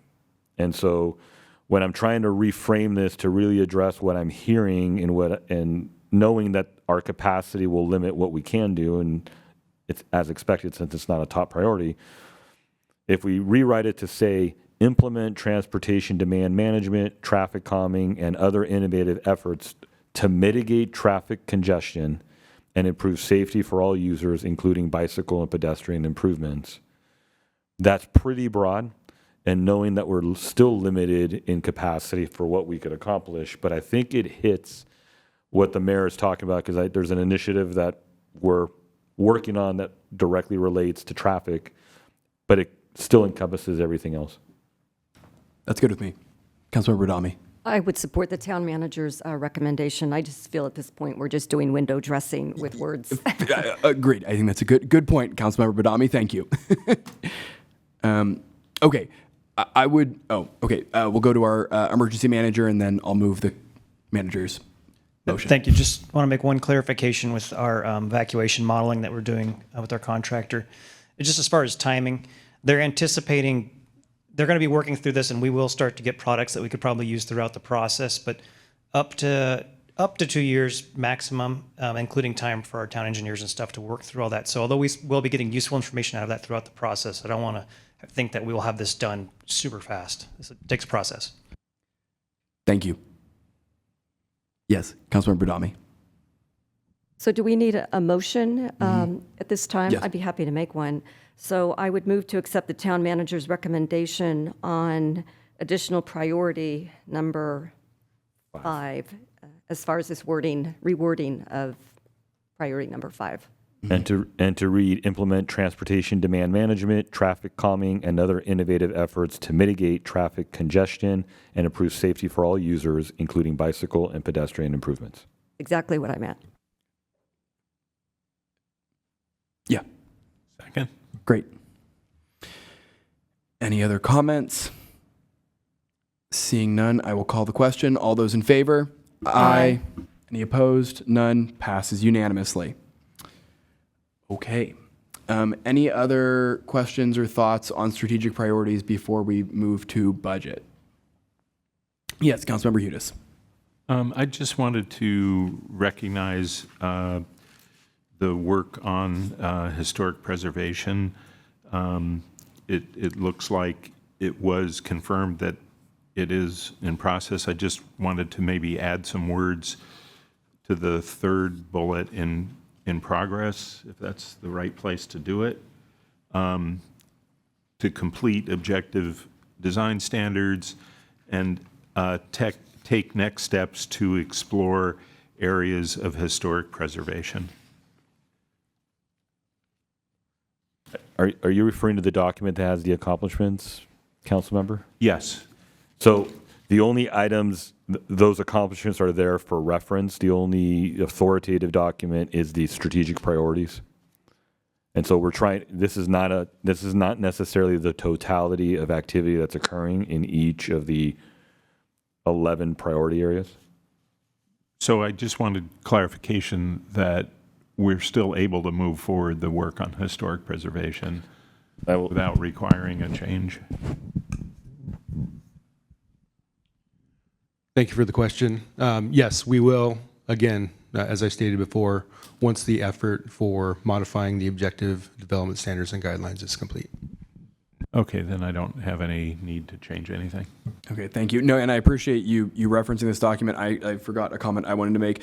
I think this is an incredible document, and this is, my first time seeing this. I think it's, it really is a testament to the work that is being done. It's, for a very small, lean team, this, I think, is an incredible amount of work to accomplish. I think it's something everyone at the town of Los Gatos should be incredibly proud of. I mean, I would imagine, cities that have twice the population and twice the amount of staff have shorter lists than this. So I think it's very impressive. The one comment I was going to make is, I don't know, this is just food for thought. It would be amazing to be able to show this to the community somehow, outside of this meeting, where thank you to the 4 members of the community that are here. But I think it'd be I think it'd be great to be able to put this in some more digestible format online, on social media, to show the community all the good work the town is doing. So, that's just a thought for you all to think about, because I think this is very persuasive about how great you all are. Well, I want to thank you for that, but I need to compliment the entire team of employees and Katie, who helped compile this from all the department heads in terms of the lion's share of the work. I think what was important is what you just recognized. The things that we see at the council level are very limited. The amount of what's going internally is phenomenal, and then the work and the hours and the stress that goes into it is significant. And I think, yes, recognizing the lion's share and heavy lifting that we do is important. So we will work internally with folks that are 100 times better than me in how we post and market and show the successes that we have. Excellent. Okay, so we'll now move to budget. Questions or comments on budget? Councilmember Rennie. And so, obviously, it's not a time to get into detail, but a couple high level on the budget approach slide. You estimated this year we're going to be 4.3 million positive, and you said a big contributor to that was interest income, which is going to go down because we're probably two percentage points below where we used to be. How much is the interest contributing this year? Is it 2 million, 3 million? Removing mark to market, I will turn it to our remove mark to market, please. That's not useful.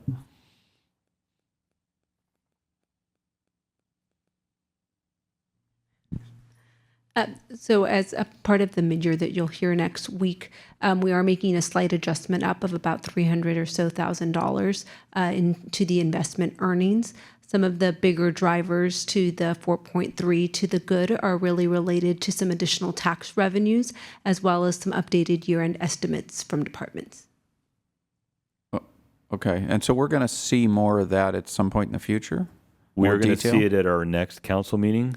But in terms, let me just caveat the sales tax. We're estimating what the receipts are going to be. We haven't necessarily received that funding. So while the mid-year provides a snapshot into what the forecast is for the end of the year, it doesn't mean we're going to end up at 4.3. It could be much lower. And then the second one, on second page of budget approach, I think it's second page, you talk about 3.1 million deficit for 26-27. Actually, before I go to that, so the 4.3 also includes we started the year, so actually it's the same question. Where did we start our budget deficit when we first made this year's budget plan? I'm trying to remember, was it about 1.5 million in the red? I think after engaging the Finance Commission on the assumptions, we got down to about 1.8 million, and then the council ended up its initial budget approval being about a $900,000 projection from the reserves. Oh, okay. And so that's changing from 900 to 3.1, we think.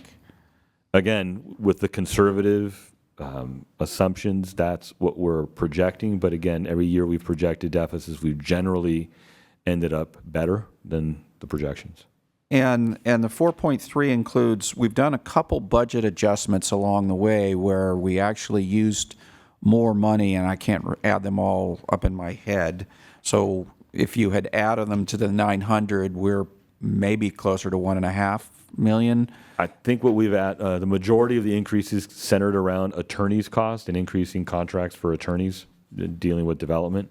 I don't know the exact number of where we would have grown to for the current budget in terms of what was the original projection. But this 4.3, I assume, includes all of those budget adjustments we did. Yeah, the 4.3 assumes everything that we know of as of the December 31st date and an estimate based on department by department information on where we think we're going to end up at the end of the year.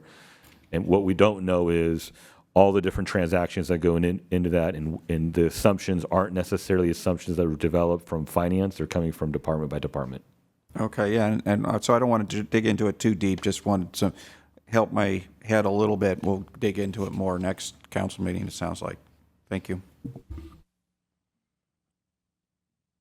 Vice Mayor Risto. Thank you. I guess, one of the things that came up in public comment, and I've been thinking about since, I think, before I was mayor, is the public restroom. And I know we have a lot of deferred capital projects, but this is something that kind of impacts economic vitality. It impacts being a welcoming community. I don't know how or when we can get to that. And can you remind me, what is the ongoing cost of the porta potty downtown? That's a good question. Do you remember? Okay, Katie will look that up, but I will offer that we're going to rebid that restroom service. And I've been talking with our superintendent about getting a trailer mounted, like more attractive unit as a temporary fix rather than, because I think the permanent restroom, I don't even think we ended up successfully agreeing on a location. So we have some work to do there, but I think they do make units that are more attractive, that I think can be more aesthetically pleasing, but still are temporary and don't require permanent plumbing. So we actually were planning to bid that service this spring, because our current agreement ends June 30th. So, and we'll get back to you on the cost. Okay, great. I mean, first of all, I appreciate it. I appreciate that we have something there. I see women, children, I see people using it a lot. And so I appreciate that staff continues to think about it and that you're looking for something more attractive, because it's not hideous, but it certainly could look nicer in such a high visibility location. And I do remember all the conversation where we didn't even decide where it should be and what it should look like and how it should go. So as long as we're being temporary, I appreciate any tiny improvement that can happen along the way. Thanks. Councilmember Hudes. I'm referring to the staff report on page 6, I believe, talking about, there's a paragraph toward the middle to the bottom of the page that talks about vehicles and buildings will be the first areas of focus. And I'm wondering if there's been any more work, or whether the town will present a plan to reduce the inventory of vehicles and assets, such that low utilization vehicles will be disposed of and leased or rented as needed. I remember a shockingly high number of vehicles and assets that the town owns, and I also saw somewhere else in a capital part about creating outdoor space for fleet management services, I think. And Yes. so I wanted to come back to this, whether there's been any progress or whether there's any plans to reduce the number of vehicles. Yes, let me speak to that. I think the project you're referring to is an expansion of the capacity for fleet services to work on larger vehicles that do not fit currently into the bay. So that's that project. Directly to your point of the vehicle fleet, the last bullet point under priority 2 under in progress is an audit of fleet and associated operations by an outside consultant. Parks and Public Works, the director and I are currently working on the scope of services of what we would want to put out there to determine the cost associated with doing that. But our intent is to be able to take a look at the vehicle fleet, not necessarily from the perspective of we want to reduce it, tell us how, but from the perspective of evaluate our fleet, evaluate our practices, evaluate our needs and utilization, and then provide us recommendations without a presupposition of whether it's decrease, increase, sell, just give us the best practice. As long as we're going to take an objective look at it, I think it's that's probably going to accomplish that. My, again, reaction to the number is that we really need to look at how we reduce the inventory because it requires additional labor, it requires additional expenditure, and would hope that that study would be objective enough to look at the possibility of reducing inventory. It will. We're generally, when you write an audit scope, it's more generic and broad, and the information that comes out that would lend itself to a reduction would be identifying low utilization equipment or vehicles where there's not a secondary purpose that would necessitate you retaining it, in which case the recommendation would be divest yourself of it. Yeah, I think it's important to pursue that. I don't want to see us in the position where we are retaining vehicles and laying off workers.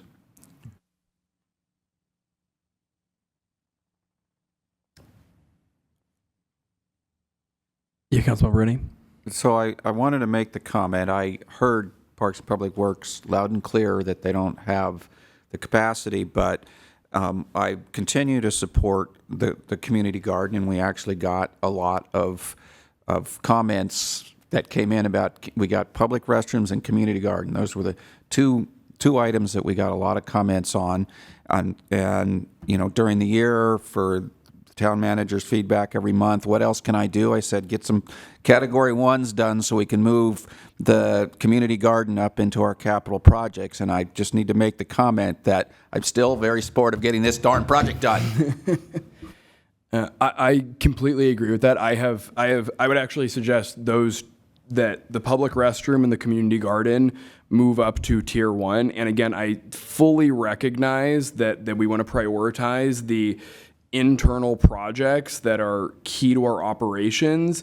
But these have been ideas, as long as I've been on the council for the past 3 years or so. And I really think they would both do so much good for the community. And I think both of these, need a design, their design studies need to be funded first, for my recollection. And so I think we need to at least start there. I think,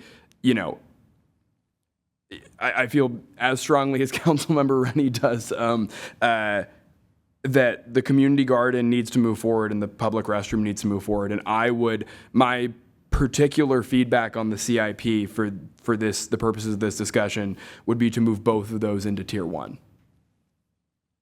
Yes, Councilmember Badami. Question for staff through the mayor. Is this something that we would be making a motion on tonight, or is this something at the budget hearing that we would make the movement if we agree to it? We're just taking perspective and insight, and then we're listening to what you're saying, and we will take it into account as we're doing the entire budget. And without it being a directive from council saying, unless you want to vote to direct it, I think you'll have that opportunity when you see the preliminary budget, if something is not in there, you could direct staff to evaluate it and then to come back with that change. Yes, please continue. I would just comment that I would not be ready to make movement on that tonight. I actually have reservations on both of those. I like the idea of that temporary, better-looking porta potty, but a permanent one at this point, knowing our budget constraints, I wouldn't be ready to move on that. And I also have some reservation on the community garden as well. I'm not sure I have all the results of the study of the toxic levels that were found in the ground or the viability of the center being something productive for the whole community. Councilmember Hudes, then Vice Mayor Risto. Yeah, coming back, community garden, I did have a question about that, a while ago, and I do think that it belongs in the next look at the budget. I actually wasn't aware of some of the information that was presented tonight about and maybe I missed something the last time around, but about not being able to proceed with raised beds as well. So I'd like to just request a briefing on that so I could understand whether that site is completely off limits. But in any case, if it is, I think we should pursue alternate sites for maybe a smaller community garden or something. So I'd like to try to get up to speed on that before the next budget discussion. Vice Mayor Risto. Thank you. Yeah, I would be interested in knowing, first of all, I don't understand why raised beds then require any kind of mitigation of chemicals in the soil. So I'd be curious to know if there's a different level, if you have raised beds versus not, and if that site is just going to be cost prohibitive to do any kind of community garden. That would be helpful to know. I don't know that we'll find another site. It's always hard to find that, but if this is really going to be a hang-up point on chemical treatment, then that would be good to know. The other thing is, linked to that was the Lynn Avenue pathway, and I know that from some of the public outreach that was a pretty elaborate plan.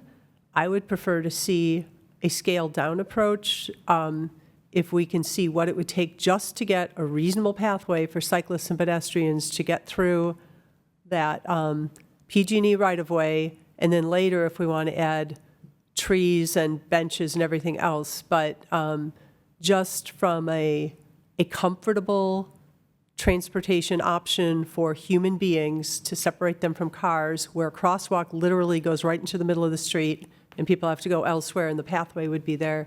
I would just like to know, what's the minimum we can do to get a pathway through, and then we can make it nicer later. So I would also like to add that to the list of things to consider. Thank you for taking it down. And I fully support that.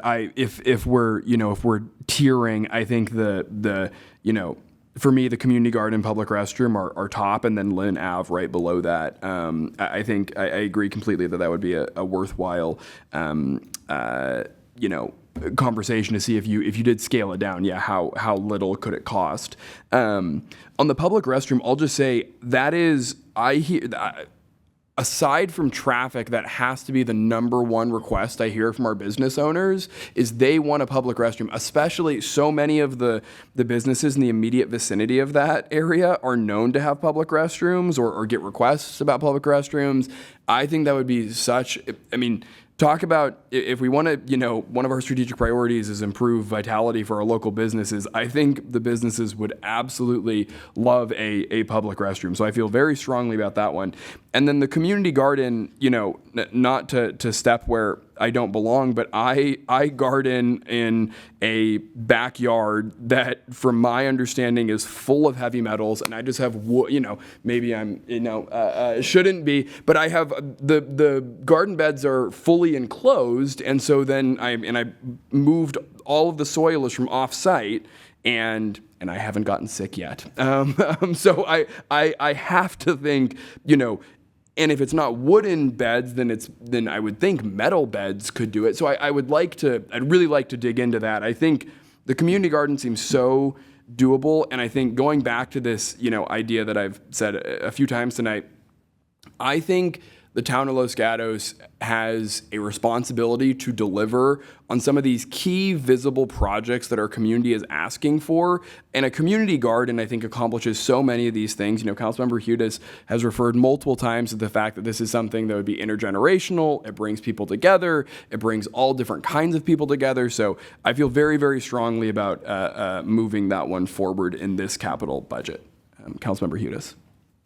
Yeah, thank you. I would also, reflecting back on the last conversation we had about the public toilets, I remember a conversation talking about the smart and self-cleaning public restrooms, some of which are provided under a lease arrangement that wouldn't require brick and mortar construction.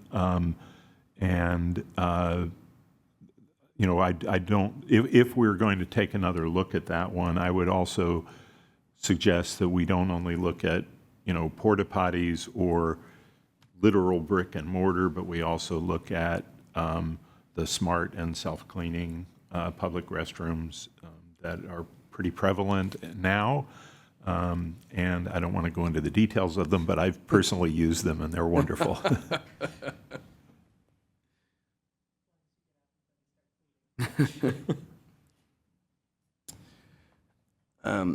Okay, I had a couple other things that I wanted to touch on.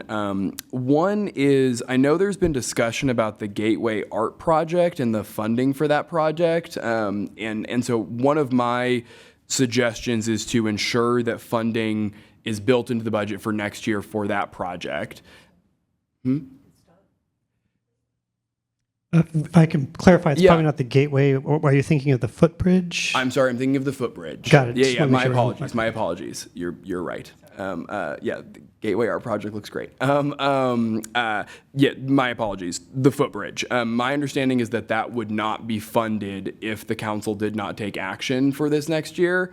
And so I would like to. One of my comments is to build that into the budget to preserve funding for that. Another ongoing issue that come up from a few times is that, and I looked at the budgets of other cities for this. From my understanding, the town of Los Gatos has a very, very small training and travel budget in comparison to our other neighboring cities, to the point where if all 5 of us plus the manager and staff wanted to go to like one annual conference, we've exhausted the entirety of the budget. And so I think that's a problem. I think we should be, especially because we have, a mix of tenures on the council and we want to, be continually improving. I don't think that that budget is adequate. And so I think a little bit of more funding in that. And then just another area to preserve is the existing homeless hotel program and rental assistance funding. I think that's very important and has gone a long way. So I would push for that. And the last couple are, I referenced this when we were talking about strategic priorities. I'd like to look into distributing the opioid settlement funding. So that's one other. And then this is something that came from the Complete Streets and Transportation Commission, and I think it's just worth considering. I think I'm mostly raising this for the council's consideration as we approach this moving forward. The Complete Streets and Transportation Commission recommended a Smart Pass Clipper Card bus pilot for all students and staff at the high school. It would cost a total of $20,000 for a 6-month pilot, which is far more economic than previously attempted bus. There used to be a bus, and it was very, very expensive. The reason I think that's so persuasive is if you got even 100 kids taking the bus who otherwise wouldn't, you would vastly improve, school time traffic. And I know Councilmember Hudes and I, actually speaking for myself, when I was meeting with Councilmember Hudes downtown several times, I was quite late coming from my house because the traffic is so bad in the morning. And so that's something I'm really interested in. I'm also interested in trying to find sort of creative funding for that. So that's one other thing I wanted to float with the council. Yes, Councilmember Badami. I would question the viability of the Clipper card due to the increased use of e-bikes. I mean, it's just been an explosion of e-bikes, so I don't see kids giving those up to ride a bus. Just my 2 cents.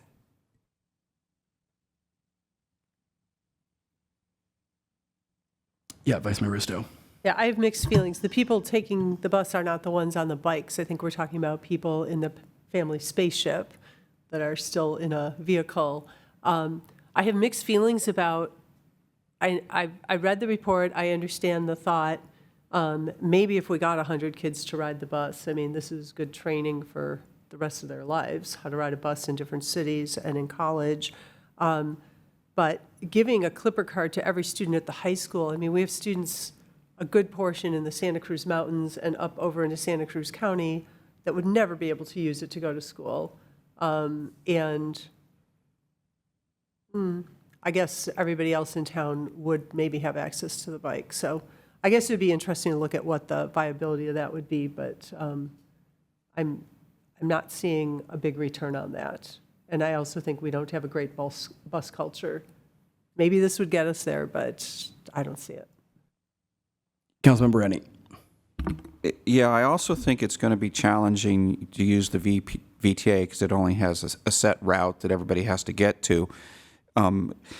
Maybe staff can find the information for you, but 5-6 years ago, no, pre-pandemic, I guess we were doing our own busing. We put our own money in. We spent hundreds of thousands of dollars to try to see how many students we could ride, and we even tailored the routes to go wherever the students wanted to go, and we didn't get that many, even with a special tailored, and this was even more targeting the younger kids that can't, or parents may not be as comfortable with them using other modes to get to school. We couldn't get that many on it. So that data may say something about how much you're going to get high school students to ride a bus that isn't tailored to go to where their house is.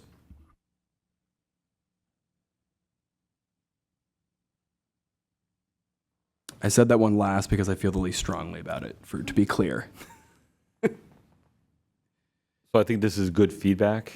If there's nothing else from the council, we'll take that back as a team as we work collaboratively through the budget. And if there's a specific item that's going to be in the budget, we'll make sure we highlight that so that the council can decide if there's additional direction you want to give during the final stages of the budget. You can do that. Vice Mayor Risto? I have a question. If something's brought up just by one council member, will you still look at it? Because I mean, I don't want to take up a lot of time, but I definitely agree with the training budget issue. I mean, if a council member can't go to more than one conference in a year, the value of some of these conferences is really high, and the opportunity for training or speaking or connecting. We have a tiny training budget, and we get paid very little. So I think the opportunity to go to a conference is not asking a lot of our taxpayers. And I really do. I think the rental assistance is huge. That benefits a lot of people in our community and the hotel program. I want to make sure that those are solidly funded. So, there's a balance in terms of this conversation with creating a list that, one council member, every council member has the ability to say, here are all the things you need to do, and then go do it. What we're taking is, but on the flip side, there's times that we engage in conversations and there may be something that has come to your attention that we're not necessarily aware of. And so we wanted to get that insight to take it into the context with the directors on all the operations. And then based on your strategic priorities and how these align with those and our ability and staff and resources, what is it that we can do? And then on the back end, for you to know based on this conversation, what had come out, what's added in. And then if there's something, let's say, for example, it's the Clipper card program, that's not something we're saying is in there. You still can make the decision to say, we really want you to evaluate this. And a majority of you can vote to say, we want you to evaluate this and come back with the program that allows for that. And then integrate into the budget, whether it's the final budget or whether the beginning half of the year, we add it as a supplemental appropriation to do so.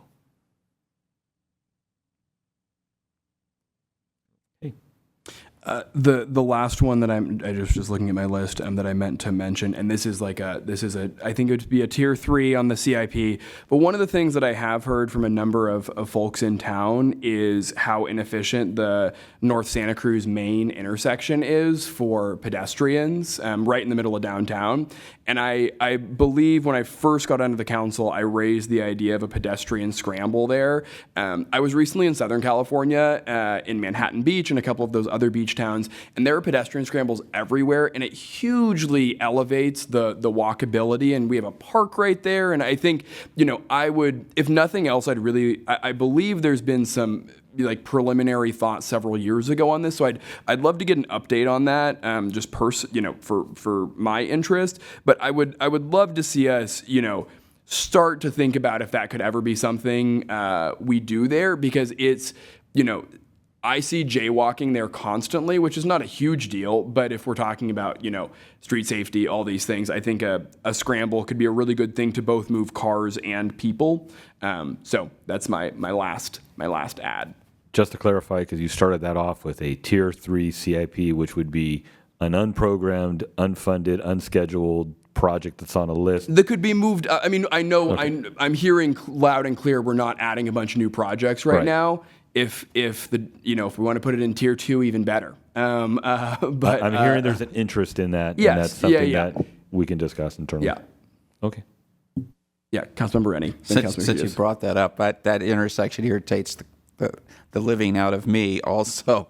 That's why I always cross at Parkside on the crosswalk where I don't have to wait for a light. Then I go around the corner and I cross about where Andale is without going anywhere near that light, because it is irritating. Councilmember Hudis? Yeah, I'm thinking the same thing, and maybe there's some way to direct people to a better crosswalk without a big project. I know about it because I do it, but I wanted to reinforce support for some things in the staff report regarding financial management and the under the heading reframing the current budget structure to support performance tracking and reporting. And I just wanted to kind of voice my support, especially for the very last sentence before it talks to the budget approach, which is the objective is to better support budget discussions and to establish a higher level performance indicator structure that provides more timely ongoing information to town council consideration throughout the year. And so I wanted to make sure that that support was coming through, at least from me. Yes, Councilmember To the Badami. mayor, can you guide us to what page that is on the staff report so I can read it? I'm looking on page 4.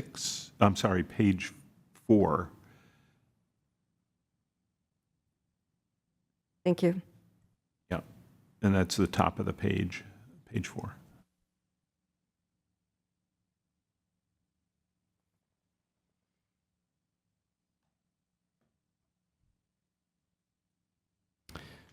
Okay. Is everybody good on that? Nobody asked for any flying cars. I think we're within expectations. Okay. With that, we'll close this item unless town manager, do you have anything else to add? I would just ask that after this, we take a break. Yeah. But before we take that break, decide if you want to do the next item or table it. If you want to do it, I can express the presentation. And then you need to make sure we get public comment if you were going to accept public comment during these items. Right. I think we took public comment during item 1, but we'd have to open it up for item 2. How long is item 2 anticipated to take? I can do it in 5 minutes or I can do it in an hour. You tell me how long I have. I think taking a quick break, doing a quick summary, and then adjourning. Does that sound good for everyone? Or are folks totally burnt? No? Okay. All right. Thank Take you. a quick break. We'll be back in 5 minutes.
to return to discuss Rosenberg's Rules of Order.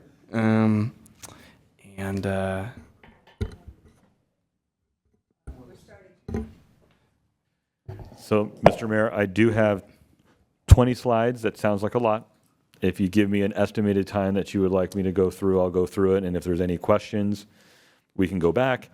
And I can always provide you an incredible link to a video of Mr. Rosenberg that goes through all these details if you want to go into fine detail and if you're okay with 1960s video graphics. Yeah, how about max 10 minutes? Is that doable? Yes, max 10 minutes. Thank you. I would ask that you wait for questions at the end, and then we'll circle back. The purpose of Rosenberg's rules are to simplify your parliamentary procedure, really to ensure public input, and most importantly, ensure efficiency in running a meeting. While we'll talk about the rules, state law and the town code do take precedence, so if a rule conflicts with that, we must comply with the state law or the town code. Public input is important, and so we should comment. The period should be clearly opened and closed, and it helps when the chair can clearly state what the decision was actually taken by the council. Next slide. In establishing a quorum, generally, it takes 3 members of the council to do so. No motions, votes, or deliberations may occur without that quorum. And if members leave and the quorum is lost, the meeting generally must pause or adjourn if you're not able to get that quorum. In terms of the role of the chair, in this case, the mayor, you run the meeting, you direct the activities, and if there's a question of procedure, parliamentary procedure, you are the ruling individual, and if the council does not agree with you, they can take a vote to overturn by majority vote your determination. Usually as a courtesy, but not a requirement, you are generally speak last to avoid, as you're running the meeting and in order not to unduly influence the debate. And you may make or second motions, but they're generally done sparingly. Again, it's guidance, not a requirement. Next slide. The flow of the agenda was slightly modified by the council. So we will announce an agenda item. The staff person or the individual that's presenting is the authority will present the report and the recommendation. The council has a chance to ask technical or clarifying questions, which is our normal process today. Then you will ask for public comment, or if it's a public hearing, open the public hearing. In the case of non-public hearings, you may also take comments at the beginning of agenda, which is what we do here too.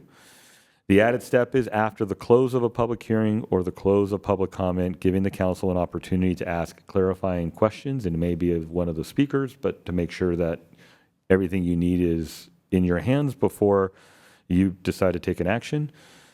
You then, and this is a little bit different, rather than discussing and debating the matter without parameters, you would first invite a motion and a second.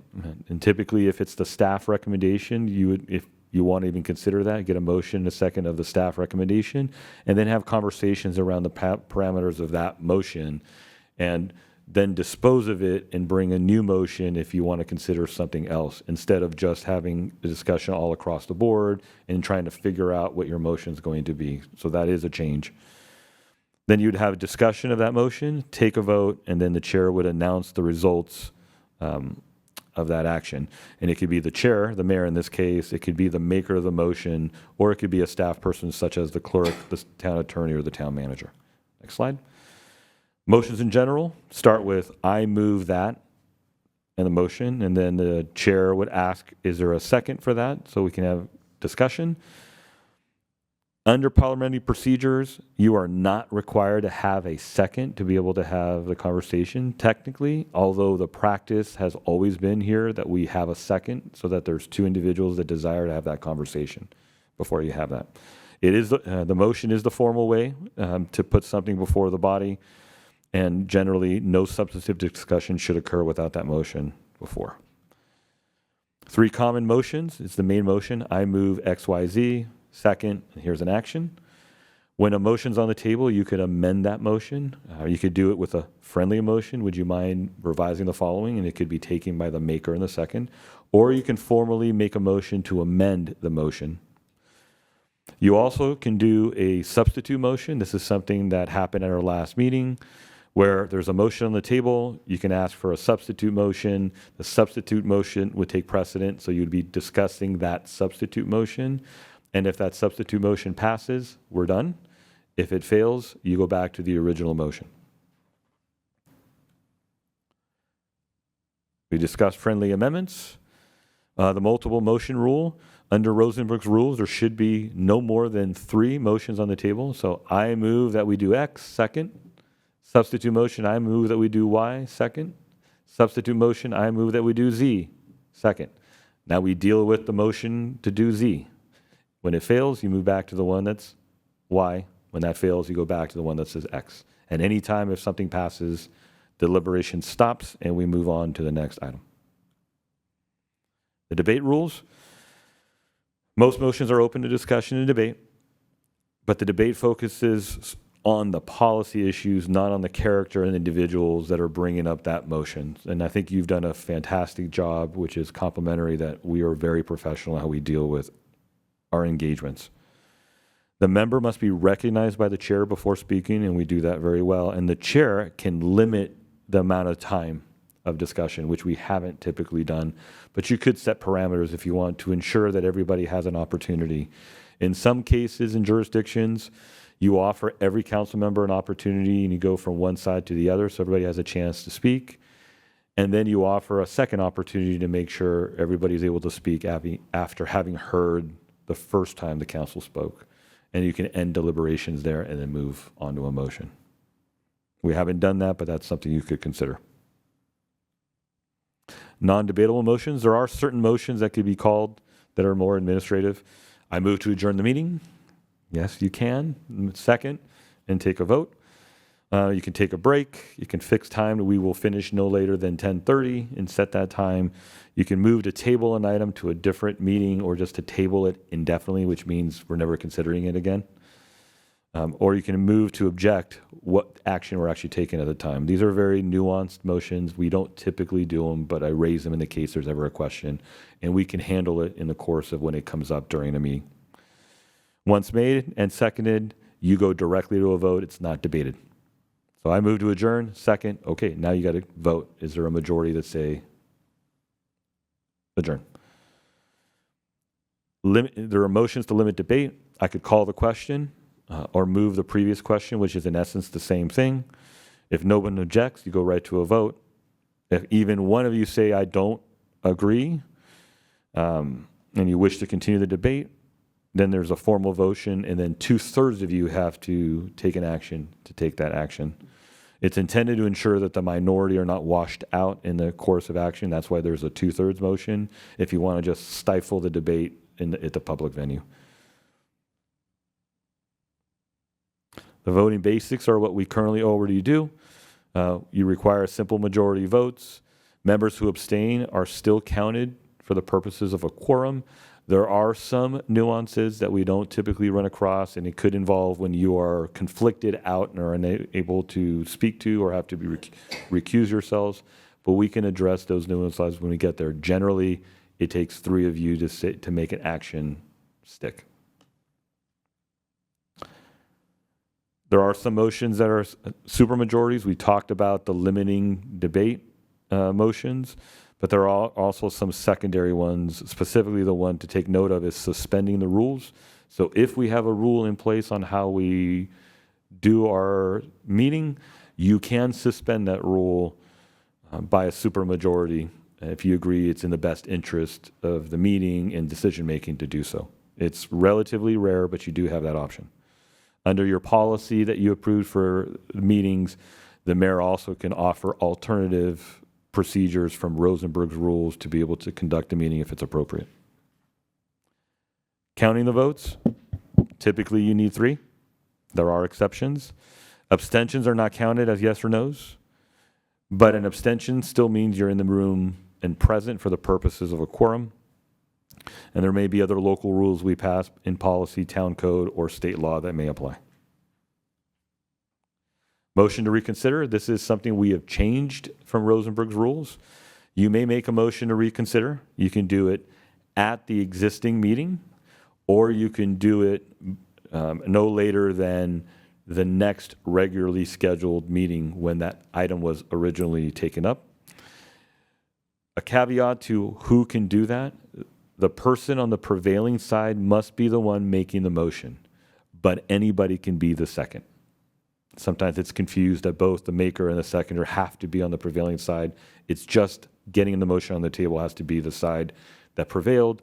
And the intent of that is to ensure that we're not continuously opening up. So if I was a no and I just want to keep on fighting, I'm going to keep on, I move, we reconsider. Well, no, you can't move. It has to be somebody who made the decision to say yes, that says, yeah, I may have made a mistake. There may be new information to consider. So I move to reconsider. Courtesy and decorum, I think the council does a fantastic job. You're orderly, respectful. You must be recognized by the chair to ensure order, and personal attacks are not permitted under the rules, nor are they permitted under your policy. Interruptions are generally not allowed, but there are exceptions, and these are the kind of motions that come in to say, hey, point of order, you're not following the rules, so I need to call that out, and that you need to interrupt. Or I need to have a personal privilege, which typically is going to the bathroom. Do you mind if we take a break? It doesn't have to be this formal, but I think the tenor of that request is something that you can use to interrupt in the meeting. With that, I think we made 10 minutes, and if you have any questions, we can take them. You're right on 10 minutes. Well done. Yes, Councilmember Rennie. I have 3 questions. First one, page 4. On establishing a quorum, you said if members leave and quorum is lost, the meeting must pause or adjourn. I question whether that is a must. Clearly, we can't do items that have an action item that we need to vote on, but if there's informational items, I believe legally it allows us to continue the meeting. My understanding is that the meeting can't take place if a quorum is not present.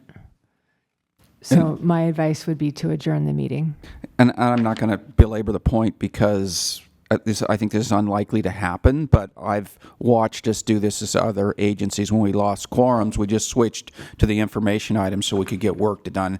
And it's more important for something like a VTA PAC meeting where we barely get quorum and then people have to leave early and then we don't even get through the information items. So I would say that it's interpreted differently in different places. This has always been the case. Each council and these different organizations interpret these things differently. Second question, page 9, under friendly amendments. I'm not sure I understand. The last item you said, if rejected, the change may be offered as a formal amendment. What does a formal amendment mean? Councilmember X, would you mind revising that from 8 to 10? No, I'm not willing to make that a friendly amendment. Okay, so therefore I move to amend said motion to make it 8 to 10. Second. So that's sort of a substitute motion. It is, but it's really technically under the rules considered an amendment. I think the easiest way, if we just decide to do substitute motion so that the entire motion is restated differently, that's probably the easiest for the public and the council to act on. Okay, I get it. Third question, on page 12, non-debatable motions. This motion to object to consideration of an item, I'm having trouble. Is this like an agenda item and I'm going to, before you even started, I'm going to raise my hand and say we shouldn't even do this agenda item? Is that what we're saying? So this is a little more formal than what we've typically done. So I'm trying to do something that may be inappropriate. It's not agendized. It's not an appropriately agendized item. And so I'm objecting to the conversation that we're having. And it's a more formal expression of saying I object. I think what we've done in the past, which could still work for the council, is I don't believe this is properly agendized and shouldn't be a conversation or point of order, in which case we can make the determination with the help of the town attorney and then we move on. So we shouldn't really say motion to object to consideration of an item because it might be confusing. It would be better to say I object to this because it doesn't seem to be an on our agendized item.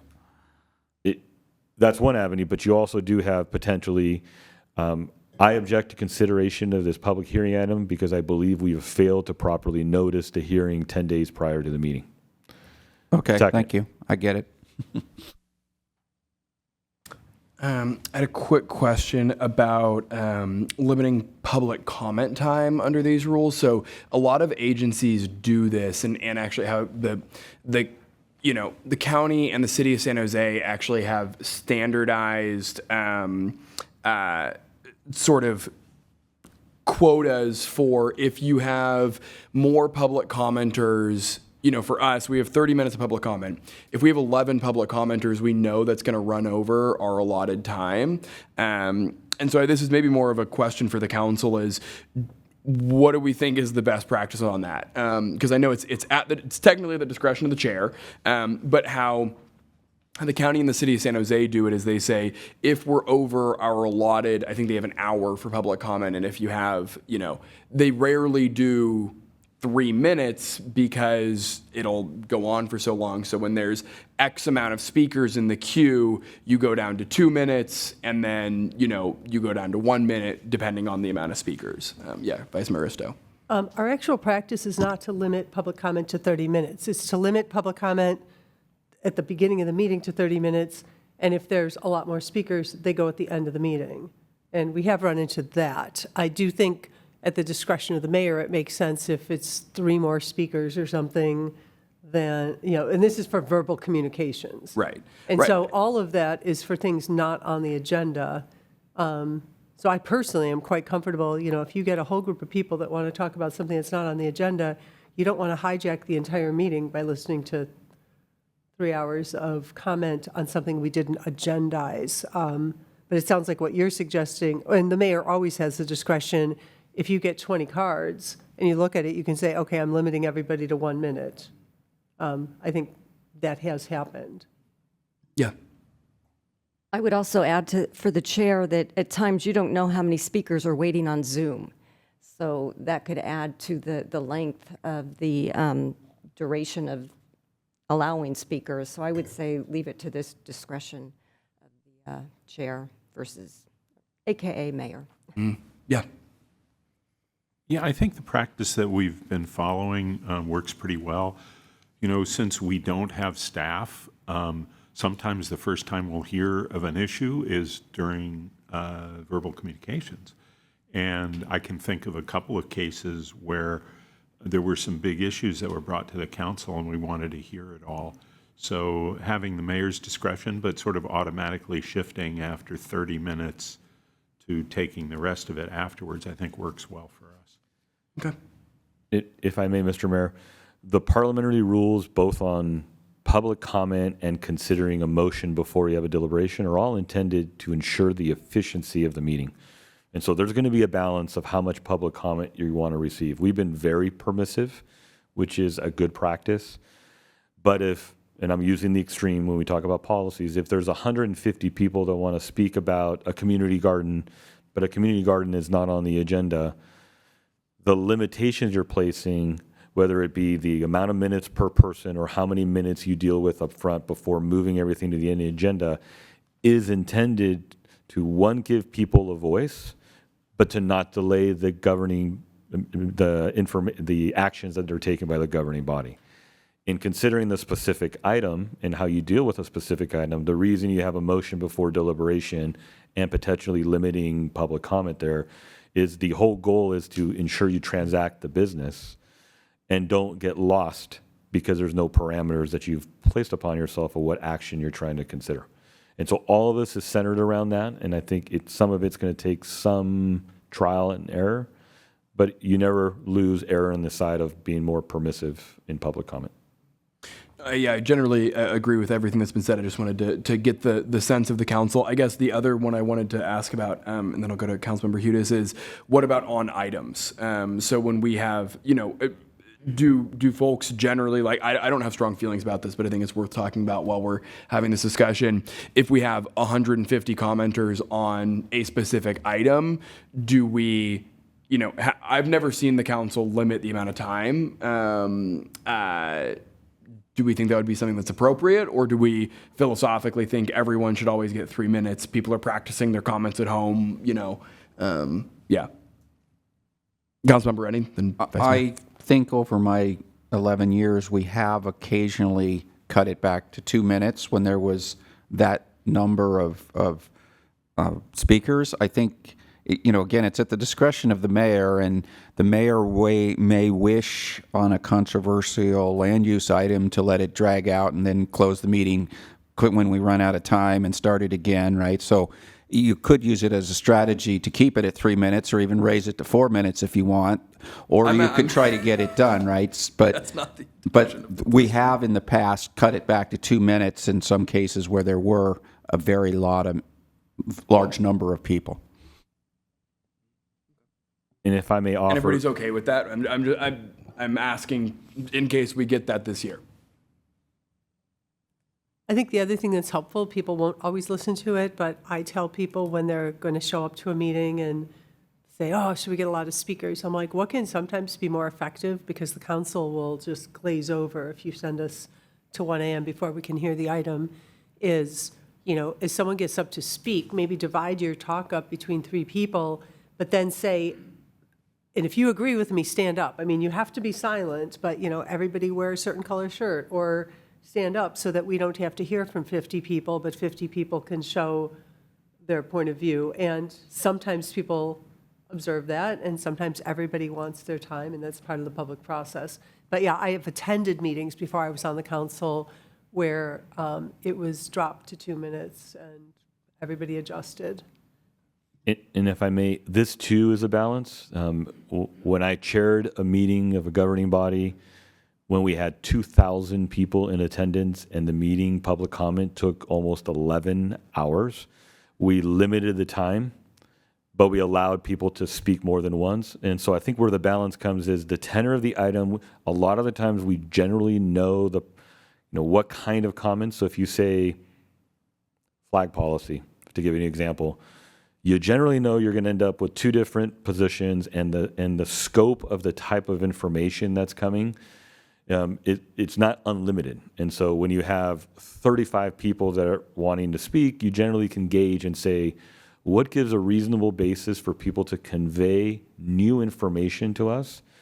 And that limit to facilitate both getting the information and being able to make a decision is what you're balancing there. So I think, again, when we cross that bridge, we can kind of discuss through what would be relevant to make sure people are heard, but also not delay that action that the council has to take that night. Okay. It sounds like we're all on the same page. I just wanted to get a gut check from folks. Councilmember Hudes? Yeah, I'm going through this looking for departures from what we've been doing. On page 3, after action, the chair should clearly state what decision was made. Is it okay just to say the motion passes 3-2, or do you need to read back the motion?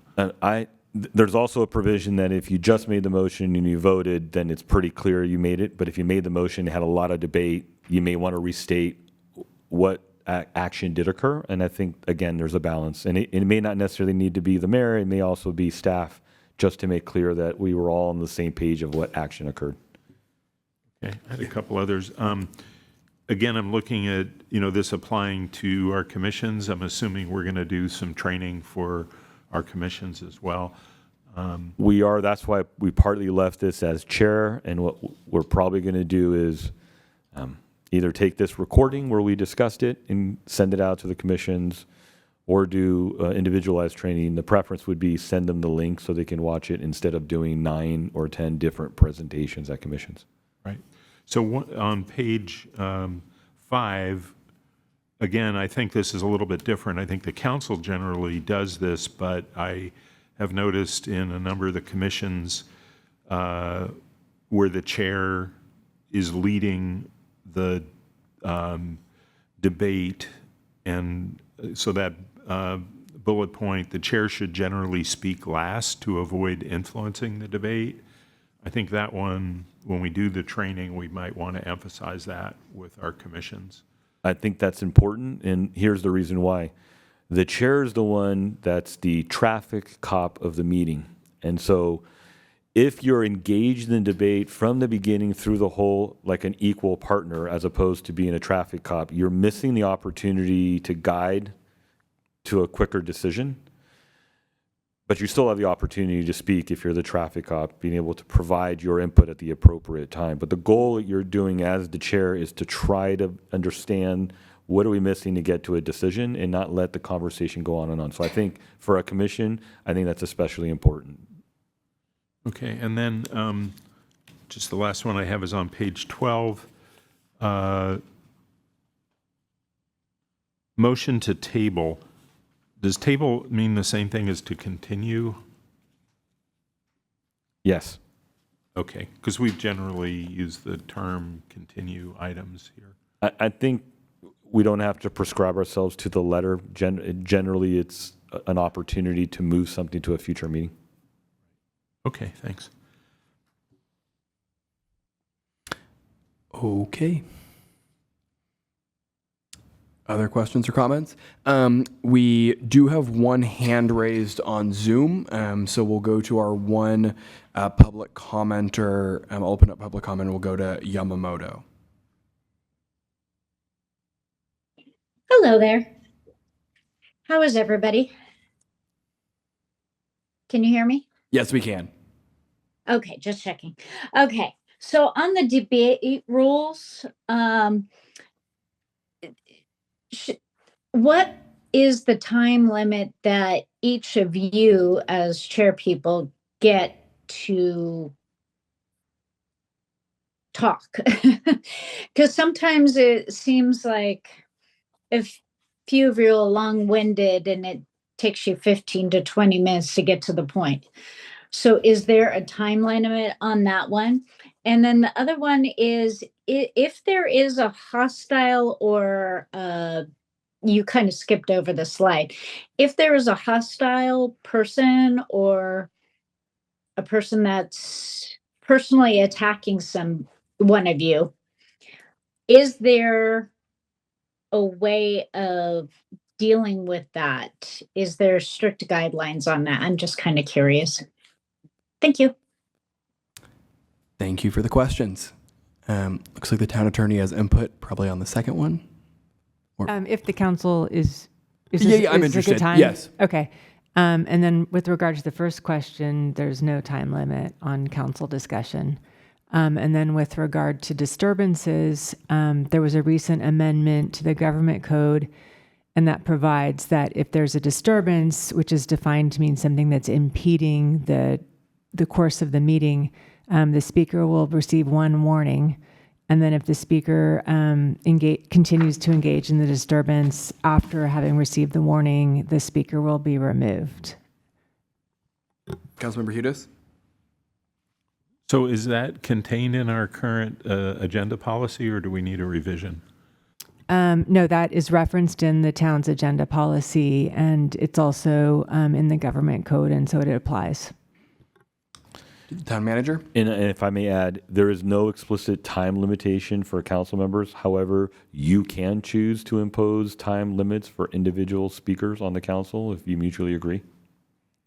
And again, under the rules, technically the mayor can establish limiting debate by each council member to 5 minutes and give 5 minutes to each one. So you can do that. Again, on balance, it's intended to get to a decision and not unnecessarily delay it. But you don't want to forestall the conversation and deliberation and the debate that's meaningful in informing that decision. Yes, Councilmember Rennie. I'd just comment on that. There are other councils in our county that have had to do that, and that's really when council members are a problem. I would, say that we should ourselves try to police ourselves so we don't have to go to something as draconian as cutting off council members. So I would just ask my fellow council members to try to not overdo it so we don't have to get to that point.